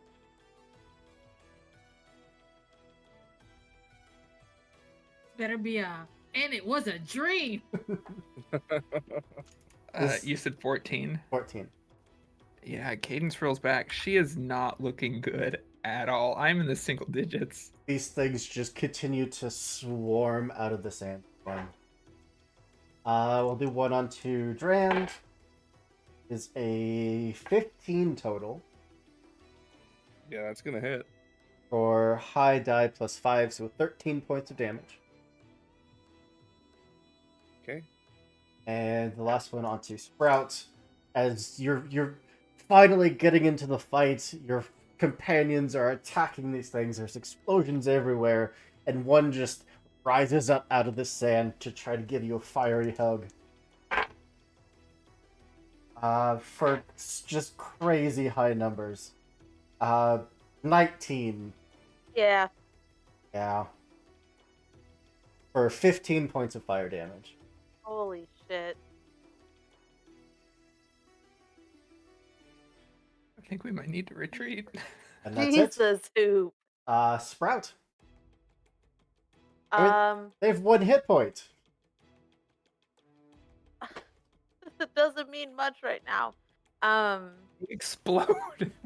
Like, Blood every time you attack them. I don't care how much hit points they have. seriously. Okay, I would like to, Not die. ideally, but unclear if that will happen or not. I would like to try and leave on my Sand Strider and kind of get into the foray and get a better view to see if there is like either a way out or something scarier behind these. About. And no, I don't want to roll. I just want you to give this to me, Hoop. We are all already half to dead. This is basically a perception check, just to get what you're seeing as you kind of take a step back from the fight. How about a dexterity insight? Remember yesterday during Locust when I was rolling fucking amazing? Mm-hmm. And I was like, oh no, I've used all my good rolls for the week. Yeah, that's a 4. You see sand far as the eye. As far as the eye can see. The Sand Strider, like, as you turn away from the fight, it seems to just want to go. And then you have to kind of reel it back to get it to stop, survey the area, but yeah, it's just sand. But it still seems to want to go. Away. Yeah. Not like go as in fight. Okay. Like, there is a direction that it wants to go. What is that direction in relation to like these? Like, is whatever we're fighting, is it running away from something else? If I had to pinpoint like the heart of the sandstorm, it would be that. Okay. Is that my action? Did I get something else? Oh, you still got action. Okay. Can I go back to the group? Is that permissible? Yeah. Okay. I would like to go back to the group and I would like to perform the guard action on Cadence. Aw. Because I have concerns and I cannot roll for shit right now, so I'm not doing much damage. So that will be my move. Just start to sprint away from the fight, turn, take a look around, and then just come leaping back into the fight. Just kind of this guard, this like defense position in front of Cadence, in between all these creatures that are continuing to pile up in the swarm style. I would, I mean, I was like, I would share with the group what I saw. I didn't see shit. Crowd's confused, but they've got the spirit, so we're there. The intention's there. Alright, so that brings us to the top of the round. Back to Ophelia.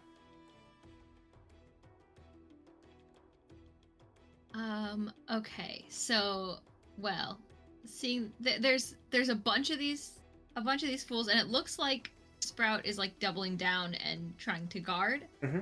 So Cadence is being guarded, which is what they were debating doing.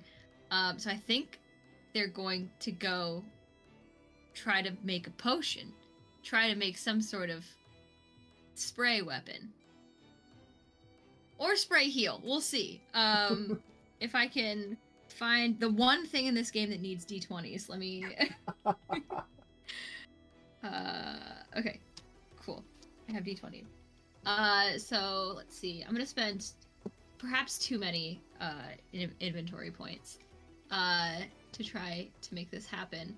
It's like you roll 4d20 and assign them to, like, this whole sheet of things. So you have access to the basic version of alchemy. I have access to... Okay, that's what that is. Yeah. Okay, well then I will roll 2, and that is still going to be plenty, and everything's going to be fine, right? The more points you put into the alchemy skill, then it levels up to advanced, and then... Okay, and then you can buy the... Okay, that makes more sense than how I was reading it. Thank you. The 2d20. Sorry, I have GM's... All right. No whammies, no whammies, no whammies. Okay, so minimal whammies. Let's see. What do you got? I've got a 5 and an 8. So Okay. I've got either me or one ally or a single enemy. Or damage, so it's gonna be an enemy, I guess. You can always, for the effect, choose to recover 30 hit points, regardless of what die you assign. Or suffer 20 poison damage. Yeah, you can, no matter what you roll, you can always choose to have one enemy suffer 20 damage, or an ally recovers 30 hit points. That's true. I don't think 20 damage is worth it for these things, actually. So I will tell you that they have 1 hit point. Yeah. Like, I think they've seen how easy these things are going down, and, like, this is not worth wasting on them, so they're going to basically pull a bunch of components out of their, like, torso chassis or whatever, mix some things together, go, this is all I have on me, and then run it over to Cadence. Because she's one of our best people in a fight, and if she goes down, that's not going to be fun. So Cadence, recover 30 hit points. Thank you. Cool.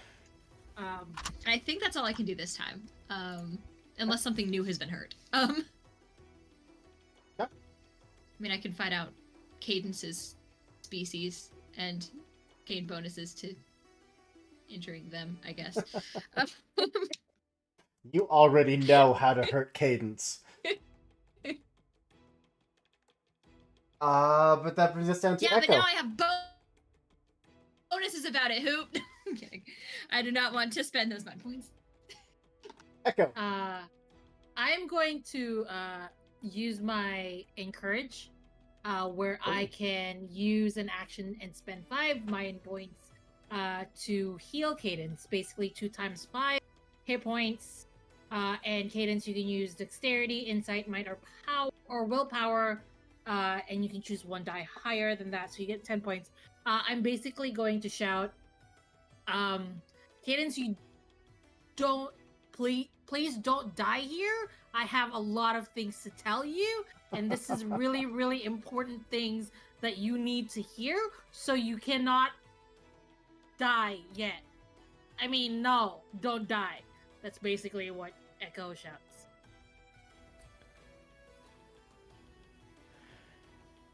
Cadence glass. I think at first Cadence is like mulling over like what tactical things could Echo have to tell me that's important in this moment. But sure, that's what it is. Tactical things. I think Don't meets your die. eyes, and just gives you a smile. Cool. You still have movement. I'm going to use Thunder Horse, sort of try and scope around away to do what Sprout did. I don't know if I could do that. I mean, you also do get that your Sand Strider is trying to go off in a specific direction. Okay. Am I able to, like, see more than just the sand somehow? Yep. Okay. Was it a dexterity insight roll for Sprout? Yeah, dexterity insight. Alright, let me roll my dexterity insight here. That is a 17, because I got a 7 and a 10. In addition to all these small shadows that are kind of just moving through the sand, using it as cover, you can barely make out much, much larger shadows that are moving much more slowly. Like something large just taking the occasional step. Do they look like smart monsters that you can talk to? Or is this a body language situation again? You Does are it look like a squid? far too far out to make out any details other than big and slow. But you have direction. Awesome. Cool. Does the Sand Rider, does my Thunder Horse want to go that way It or does. away from it? It wants to go that way? Does. All right. I'm gonna go back and tell the people there seems to be something bigger, and the Sand Rider trusts it. I think we should trust the Striders.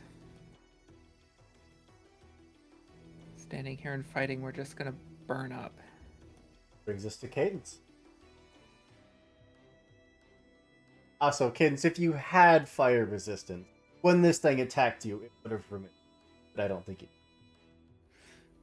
Oh, that's fun. I do not have fire resistance. Wait, is that true for everybody? Because I have fire resistance.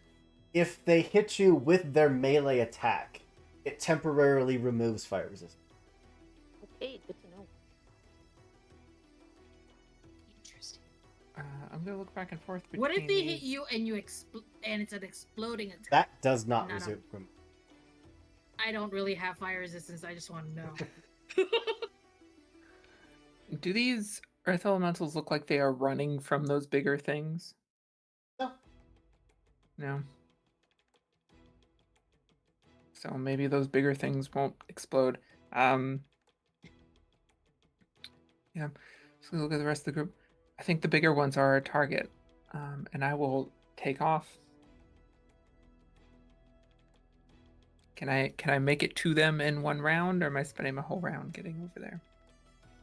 Your movement would get you to the point where you could start to see the shape. If you want to use your action to press the Sand Strider forward, you could.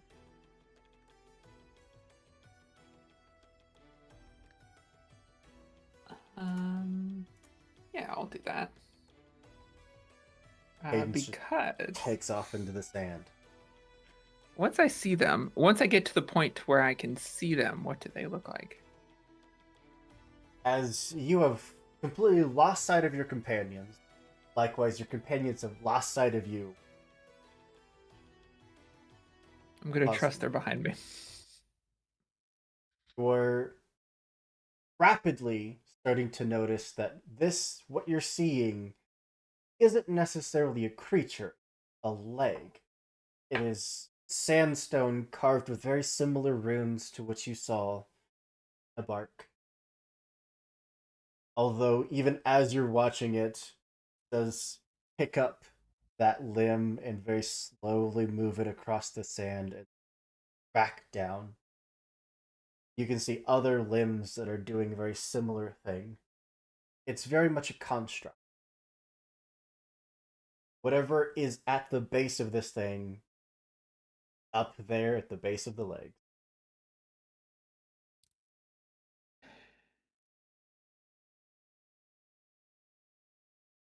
Okay. So it's pointless trying to attack this construct because it is just sandstone. The legs are probably a good 20 feet wide. And yeah, it's just sandstone limb. Okay. Then I will. Can I see the creature? Even just an outline of the creature that is piloting this thing. From down here, it's just sand and shape. Got it. Then I will kind of pull my strider to a halt and wait for the others to catch up. I will guard as my. Oh wait, no, I use my action to run. So no, I will. Yep, I'll just wait for the others. It brings us down to Brand. You know, I guess I'm just gonna follow everybody else that seems to be running away from this fight, and I'm just gonna turn Princess Little Piddles in a direction and head off. Like, even as it's sensing that you want to go, it is already turning and just booking it.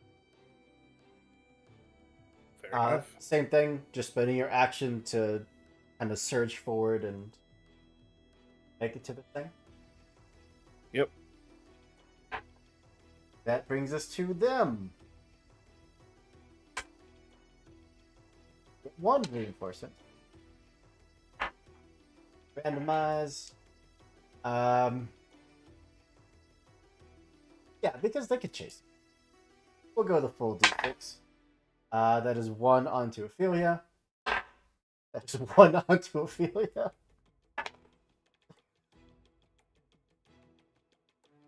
Don't kill Is Ophelia. it me, Jesus?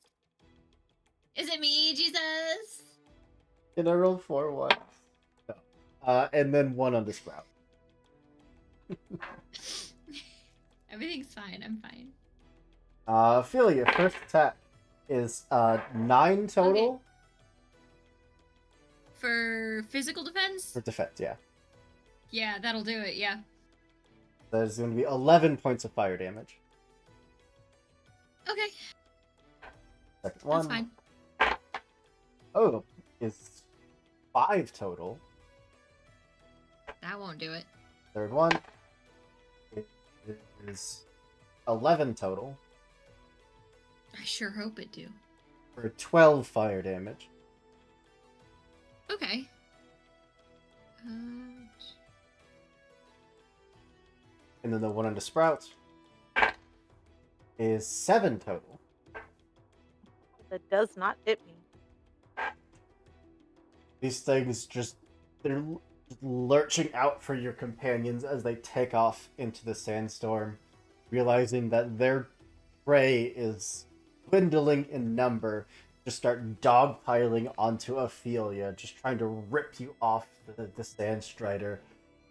But to no avail, one just taking a parting blow at Sprout, which, Sprout, you're up. How does Ophelia look? I have hit crisis. Hey. I'm in crisis!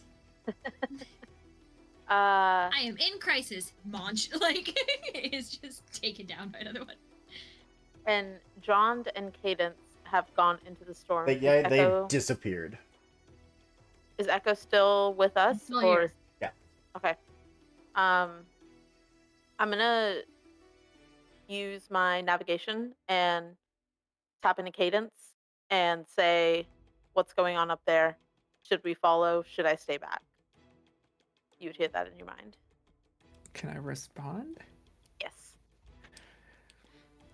We found a construct much bigger. Leave those. We're gonna burn up if we keep killing them. Okay. I will relay that to Ophelia and Echo. Navigation is one of my skills as a Esper. Does that count as my action? I can No. read you the specifics. No, if you want. I treat that just as communication. Bless you. Okay. So I would relay that to Ophelia and Echo, and I'm gonna tell Thelma to let's do it, and I will run into the storm. Okay. I'll use my action to get there. I am so afraid. Actually, I will not. Knowing that I will get left behind, I'm going to use the guard action on Ophelia. That will be my action. I'm not going anywhere. Well, Do you want to guard Ophelia? Yeah. Is Go someone ahead. not going? Go. I'm gonna stay until I'll be the last one to stay. All right, then never mind. I will take off. here into the sandstorm. Ophelia, top of the round is you. I am in crisis. I'm in danger. I mean, I'm in danger. It's that meme, but it's a little robot. I mean, I was told to yeet, right? Yeah. So Like we were told to go on. So that's what Skedaddle, I'm if you doing, will. you know? go yeet. Yeah, can I roll to yeet? Yeah, I'm gonna hop on my little horse lad and dip, I think. And encourage Echo to do the same. As long as I'm the last Anyone one, left? fine. Echo, you are right Okay. after Ophelia. I'm happy to lump the two of your turns together and just side by side. Awesome. Hell yeah. Because I have my see you later. So I was gonna rely on that if I have to. Does, Yeah, I know Echo can disappear if they want to. So does pocket sand still work if you're fighting in a sandstorm? Yes. the world is your pocket. Sage advice from Ophelia.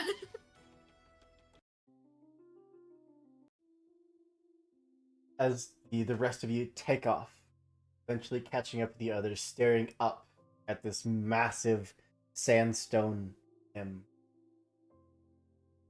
You can still see the shadows of these creatures around the edge of what your vision, sand vision, can.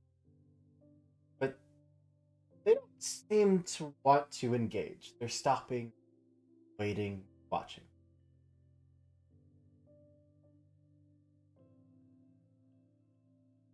What to do? Or does it look like a giant turtle? It could. You can see so little of it that it's hard to tell. Can It's not a giant turtle. it's not a giant turtle. All right. Can our horse riders, whatever, climb? Not like that, they can't. Dang it. I was thinking the same thing. Can we stack them and become Uh, tall? You do know the calls to get them to come to you. They are trained to kind of hang out in an area of where their riders left them. I don't know Does that I'm a it- better Leaving them? climber than a horse. Yeah, I was good. Does it look like we could climb it? It is climbable. I would compare it to the mountain that you climbed following the Raven. So we can't, is what you're saying. So, Cadence so can. we're not gonna do it, is what you're saying. You're saying it's a bad idea and we're gonna fail. You have a hero Um, point, just in case. Are we still in initiative order? For the moment, you're out of initiative. Can I sense if there's anything sentient at the top or upward? I don't want to talk to it. I just want to figure out if like this is a sentient thing. There does seem like there's sentience up there. I mean, Echo, it might be communicative. There's some sentience to it if you want to try to chat with it. All right. Do I have that power? Did we decide that I think- have that? Because underwater communication with my family. You have a certain type of nonverbal Yeah. communication. It's not for everyone. Yeah. Kind of thing. I can talk to fish Mhm. very clearly. It's very easy. Okay, so we know it's not a fish. That's helpful. I'm gonna try and see if it's a fish-like creature. There's like fish-like creatures I could talk to at the top. Then maybe. Does not seem to be a fish-like creature. No, it's not a fish-type creature. Worth a shot, truly. I think we have to climb. Well, so here's the thing, Hoop. You said the magic word earlier. Is this thing a construct? It is, definitely. Would you perhaps classify this as a soldier rank construct? I would not. Interesting. Okay, good to know. Good to know. No reason. This is Interesting. But if this is a construct, there might be other constructs at the top. So Ophelia is if it looks like we're climbing, I'll give it a go. I'll give it a college This try. creature borderline don't want- counts as terrain. I just don't want to leave my horses behind. They'll come back. As long as they don't get If stomped the on. Elementals don't get them. I think they could take an elemental. I think they could run away from an elemental. They have on average 6 hooves apiece. I mean, yeah, they could kill it, but then it Bap, bap. explodes. And goodbye, Striders. I think they could outrun it. They do seem much faster. We're just gonna do a circle around the storm. Be fine. All Be right. great. I'm gonna look at Thunder Horse and I'm gonna body language that. I love it very, very much. And to be safe. And it's like, be safe, boy. It would be wonderful if Thunder Horse is not a boy, but I would love that. Be safe, my boy. My boy is gender neutral. Mm-hmm. It's just kind of like, leans forward, straightens out the legs, and as opposed to like that, loose tongue, just almost like tongue slap that has given you before. This was just like a. And I immediately regret that these words entered my brain, but now I must say them. A more of a tongue salute than anything. Hooper, here's the thing. You have to make me meet this horse again. If you do not, I will quit this game so hard. You'll never see me again. Hooper, thank Do you. you for that. understand that? You will get your mounts back. Awesome. All right. Bye, Thunder Horse. Go. As we prep to climb, I'll step in next to Echo. The information you had for me, is it important enough before this, or should I wait till after?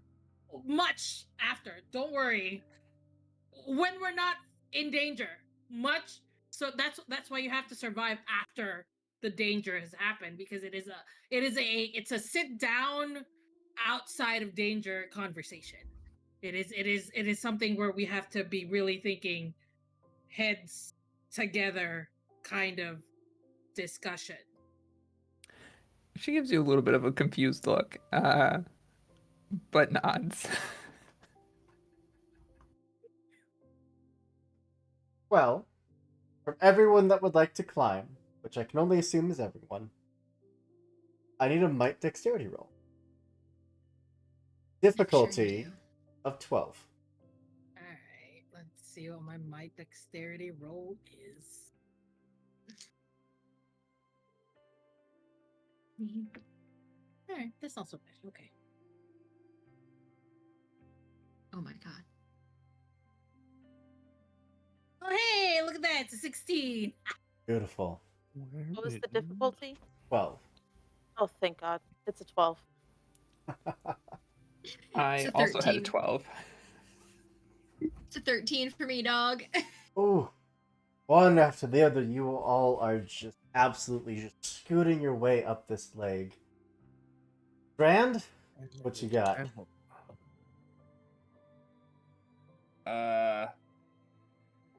A fall flat on my face. That's a 9. All of you are just finding handhole after handhole. Then picks up its leg and starts to take another step.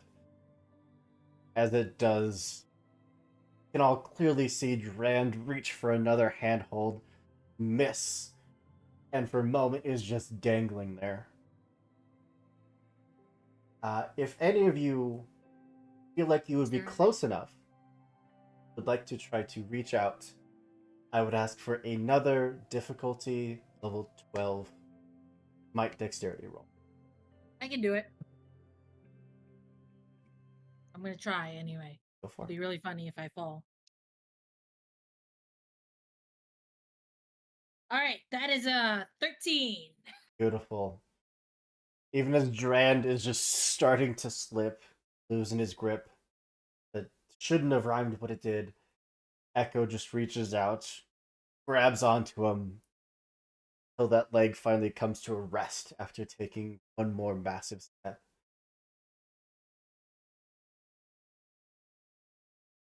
Oh, You thank good, God. Drand? Yeah. I mean, I was channeling my inner.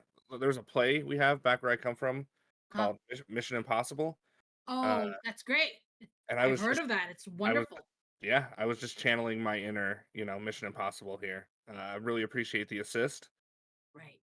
I'm very. It's one of my favorite plays. It's a very good one. Almost as good as West Side Story. Not Yeah. as on point, but almost as good. Yeah. Eventually, though, it reaches the point of like this couple of plays called Fast and Furious, where you start not believing a lot of the things that happen. But you just kind of like put yourself Look, like a suspension of disbelief, basically. my people just finished outlining the 10th one. Gonna Oh blow my your- gosh, there's 10 already.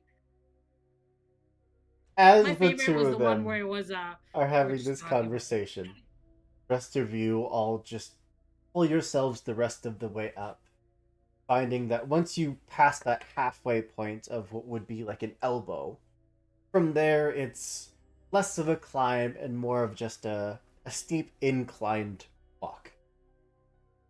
As long as you brace yourself every time this thing goes to take a step, you're fine. So one by one, you reach the very top, helping to hoist each other up. Finding that up here, the sandstorm isn't bad. Or, on top of this creature at least, sandstorm isn't as Sprout, for sure. Possibly Cadence. Anyone that feels like you have studied old architecture, especially having to do old elemental. I would take an insight roll. I mean, As my living n- under the water makes me feel like I know a lot of water elements. Can that count? This isn't a water elemental, but I'm happy to let But the you roll. elemental part. Yeah. Sweet. Insight, you said? Would my understanding of constructs give me anything here? Or I'm sorry, ma'am. You have to. She wants to play games. Fine.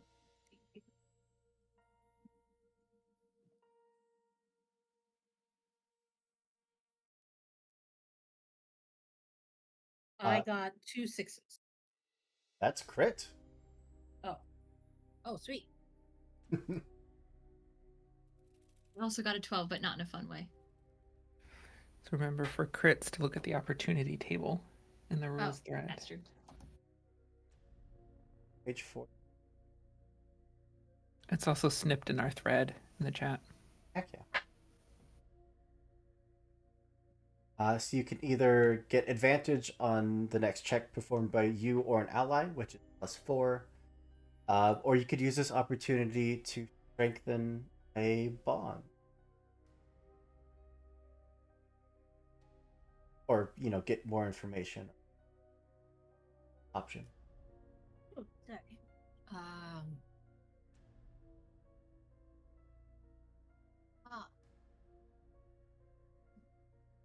I will do advantage. The next check performed by you or an ally will receive +4 bonus. Did anyone roll under a 10?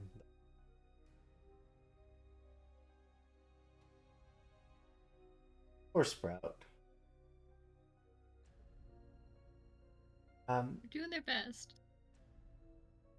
What you're seeing is carvings that predate most written.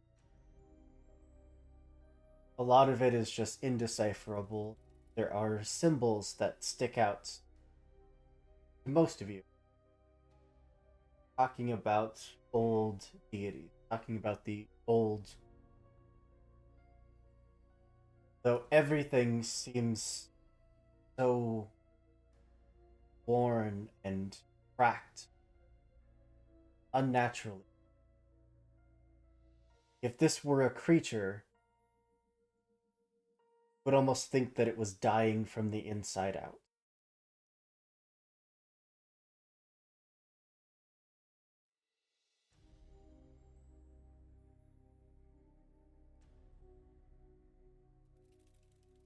You have to This do with it, construct creature is dying from the inside out? basically. Oh.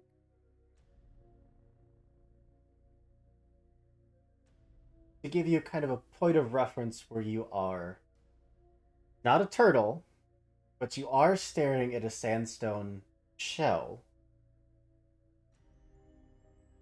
Of these joints kind of protruding out from another opening. A lot of the openings missing their limbs.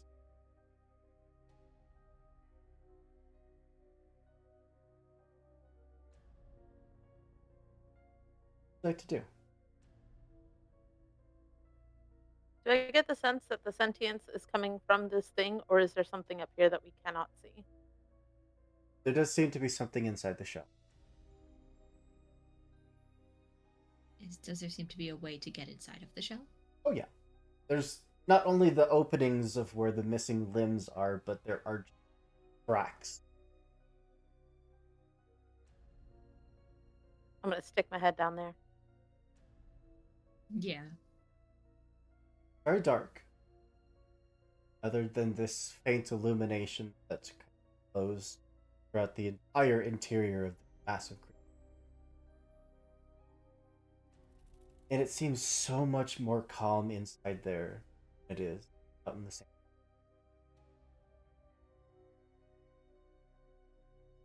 I will pop my head back up. I don't know what's in here, but it seems a lot better than what's out here. So I vote we go shell diving. Is that where you're sensing the soul? Yeah, I don't know if it's a soul. I don't know what it is. It might just be something that can think. I guess that makes it a soul. I don't know. We should go in. We should help it. I assume that I have some kind of rope. Oop. I assume. Okay. I will try and um actually I'll just tie it around my waist to help lower anybody who wants to go down first. I would offer to go down first. I can light. Um. So I think Ophi would offer to go down first and try to at least if it's not already at least a little bit light enough to see down there, they would try to help in any way. Especially with your light sword, you would see the rest of the sandstone interior. Every pillar, every slab, all adorned with these intricate carvings, kind of look like dancing flames, whirling winds, although all of it now lying in broken pillars or crumbling archways left behind. Like there was a city here at one point, long ago abandoned. It also feels a little suffocating. The air just feels heavy. And everywhere your light casts shadow, those shadows are dancing. They're more corporeal than there should be. They're watching, moving along the walls as you're casting long, dark shadows. If I cover the light, do they go away or do they get bigger? They go away in the sense that you can't see them anymore. Well, okay, so that's I mean, asked and answered. They would leave the light on for the group of folks to get down at least. By one we descend. Sprouts, you are very clearly symbology recognized of cleric. Original elemental.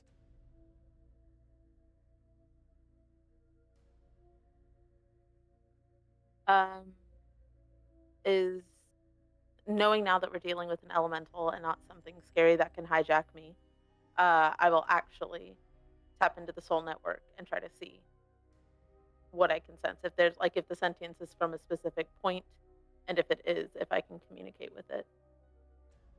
You roll willpower, willpower. Or not. None of this is going well. Oop. What is that? I think that's a 9. It's either 9 or a 13. I can't tell on this dice, but I'm pretty sure it's 9. There's screams of wind and pain that just whip through. Like dozens of tortured souls just waiting for someone to cry out. I'm gonna try and just like no, I'm not. I'm a weenie. A lot of my shit has failed today. I would immediately tap out. Um, Just I don't know what this is. like Sorry. a hug, you just feel the comforting presence to shield you. Screams lessen.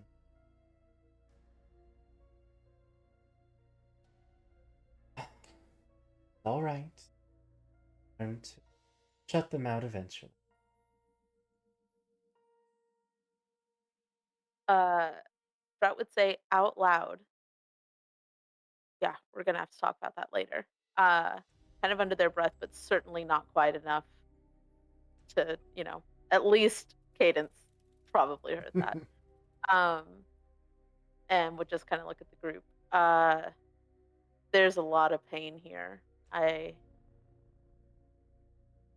don't know, but this is one of the elementals.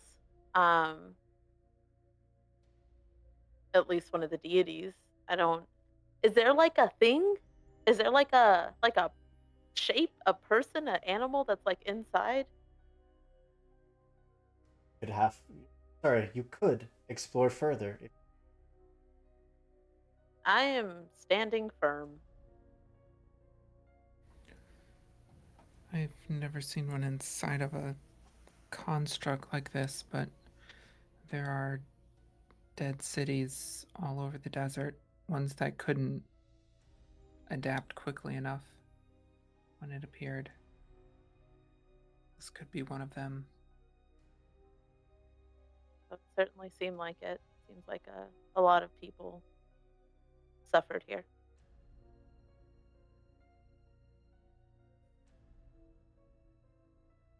Do you think it's further in? I think so. I just don't want to probe on the network anymore. If I can avoid it. Well, we can do it the old-fashioned way. Start moseying on inward. Are you reigniting your light source?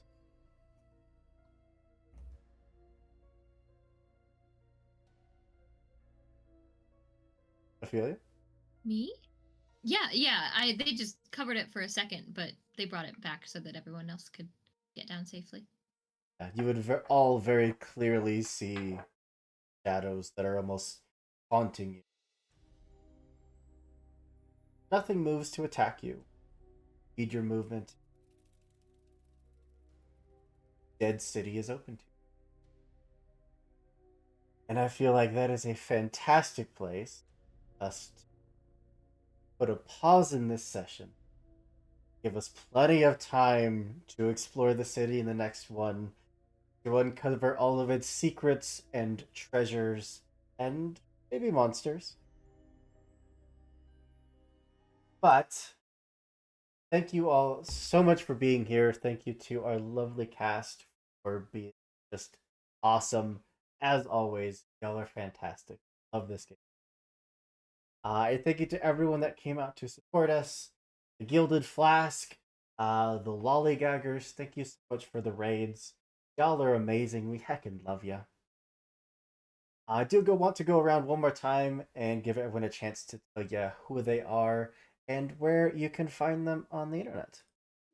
So clockwise starting for me, which means that we are starting with Kit. Me? Hi guys. I am Kit. You can find me places on the internet at Kit Roll Cause. It is somewhere around me. I have been your Ophelia for the night, the lovable little scamp and source of not so much arson this time, shockingly. We'll have to fix that next time. So you can find me, like I said, on the socials, but you can also catch me on Wednesday on High Shelf Collective, where we will be doing the final episode of our Cyberpunk Red campaign, this season of that sort of campaign, Ascension in Paradise. So if you like babes, if you like bazookas, if you like bikinis, those are the vibes. Come hang out on a little essentially a cruise ship in the middle of paradise where nothing can go wrong. Don't worry about it. It's fine. Every other Friday, you can catch me on Life in the Apocalypse as Elise, the lovable little vampire, in our Regency Monster Hearts actual play. We just got renewed for a whole nother month of content. So come hang out, come vibe. Shenanigans will ensue, and we can bully the GM for season 2. Don't worry about it. It's fine. There is also the next weekend. There's a going to be a charity stream. Check the Twitter for links and things. But there's a whole weekend of charity streams over on the lovely Dax's channel. We'll be raising money for the Parkinson's Foundation. And I will be playing on Sunday morning. I will be playing some Lady Blackbird with an absolutely delightful table, raising money for a good cause. So come check it out if you can. And then that next Wednesday, I will be right back here with all these lovable folks. We will be playing some Blades in the Dark on the 31st. So check it out. Come hang. It's going to be awesome. It's going to be busy, but it's going to be great. And then, that next Saturday, we'll be back here doing this. So lots of stuff going on. We're at it again. So check it out. Peep the Twitter for updates, and there's other stuff coming up that I can't quite announce yet, but you will see it there first. Heck. Up to Anna. Yeah, I am Anna, aka Archival Dust Bunny most places on the internet. I'm a queer and trans advocate, museum worker, and TTRPG streamer and podcaster. You can find me on Twitter and most other social media at Archival Dust Bun. It's currently locked because I'm looking for a job, but go ahead and send the follow and I'll approve it. Don't let that scare you away. Tuesday nights, you can find me over on Ballad of the Seven Dice with Nostradamus Core Phantom Ice. That is our Lancer mini campaign. I play Sadie, aka Glow, and her mech Boiling Point, who does not care about reactor safety and is always on fire because that's just how she pilots things. It's a lot of fun. We're currently fighting anime-esque pirates in space. So come and check that out. Friday nights, you can find me on Girls Run These Worlds with Gently on the Wind, our Ghibli-inspired Magical Girl University campaign. I play another character who plays with time, but in a much, much different way. We just leveled up, and we're about to meet the Queen, so it's a fun time. And you can find all of those past episodes. There are 3 of them over on Girls Run These Worlds YouTube page, and it's really just a wonderful show. If you enjoy any of the genres that are included there. If you enjoy Lancer, you can find me on Response Team Omnicron, a Lancer actual play podcast following a PR team who unexpectedly ends up on the front lines of a brewing conflict. We've been described as if Battlestar Galactica had its own red versus blue. So if any of that sounds interesting, or you just like sci-fi war stories or giant mecha, check that out anywhere you normally get your podcast and on Twitter at RT Omnicron. And of course, keep an eye out for Emergent Code, our upcoming queer and trans-led Animon Story podcast, taking cues from Digimon Tamers and Digimon Survive. Our trailer is out and pinned on our Twitter at Emergent Code Pod. Our premiere episodes, are very soon, coming out at the beginning of June. It's a great story. We are a couple of sessions in with an amazing cast. And all this month, we are introducing the characters. So check out our Twitter for to see how they answered questions about them. Yeah, I have lots of other stuff in the works that I can't talk about, but the best place to see, at least for now, while it still exists, to see where and when I am streaming and what shows are coming up is on Twitter. So give me a follow there. What? Anna being incredibly busy? Never. Couldn't happen. But that brings us over to Fail. Hey everybody, I am Fail or Fail Prime. You can find me on social media if you really want to find someone just angry at the world, posting angry posts all the time, at Fail Prime on Twitter. You can also catch me over on Singularity tomorrow. We will be running Breaking Neon, one of our many City of Mist campaigns that we have in the works. That following Saturday, I will be back again as Jonathan Taylor Toretto for King's Gambit, our spy game. And we will also be hosting a new kind of alternate reality, true crime sort of thing called Tim Allen Killed a Guy. So if you want to join us and learn about how Tim Allen murdered Jonathan Taylor Thomas, please check us out over at Singularity. And yeah, I'll go ahead and pass it along. Over to Kian. Hello, everybody. My name is Kian. My pronouns are they, them, theirs. You can find me on Twitter at uptight_chiffon. I have been Sprout tonight. This game is one of my favorite games that I'm in right now. It's super fun. I love it. Next up on Monday, I will be over on High Shelf Collective playing my first run of Cyberpunk Red.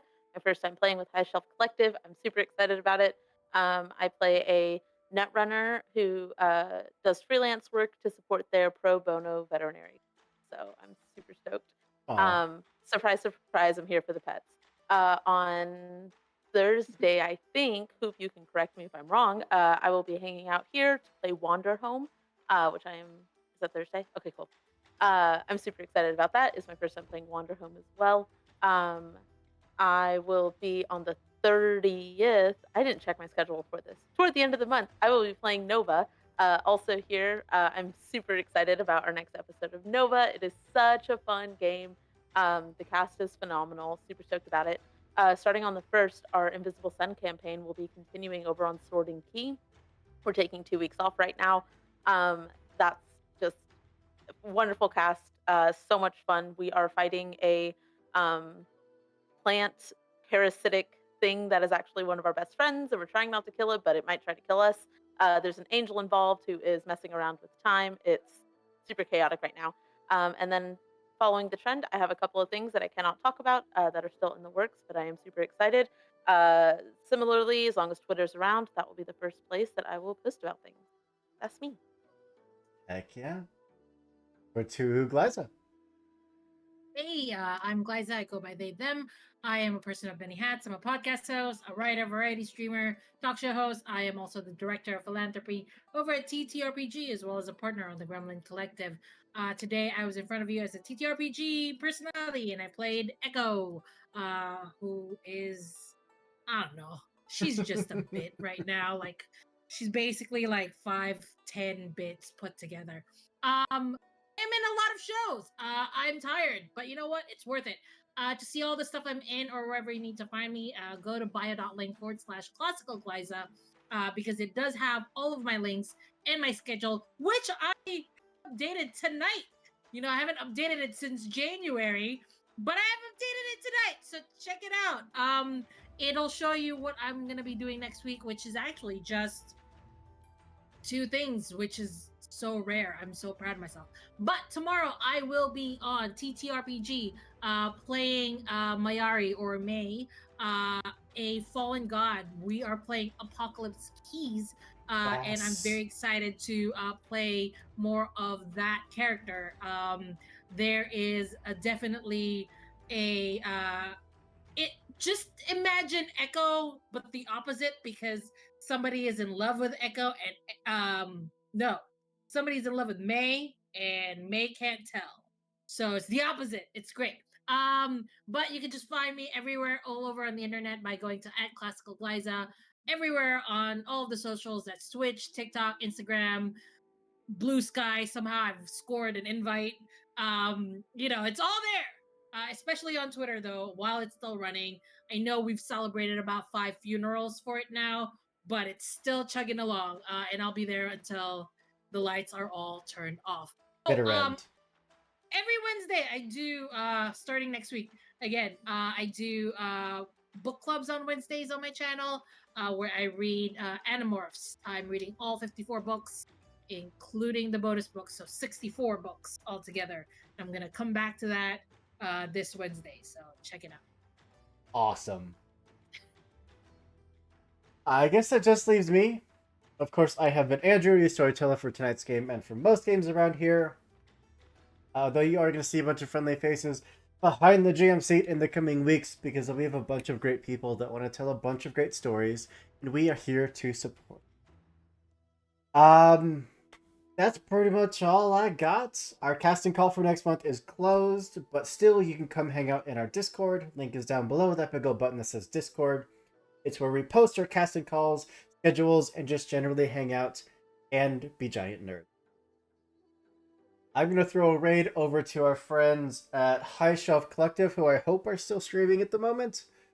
I Hope so. didn't double check, but I'm just gonna wing and a prayer it.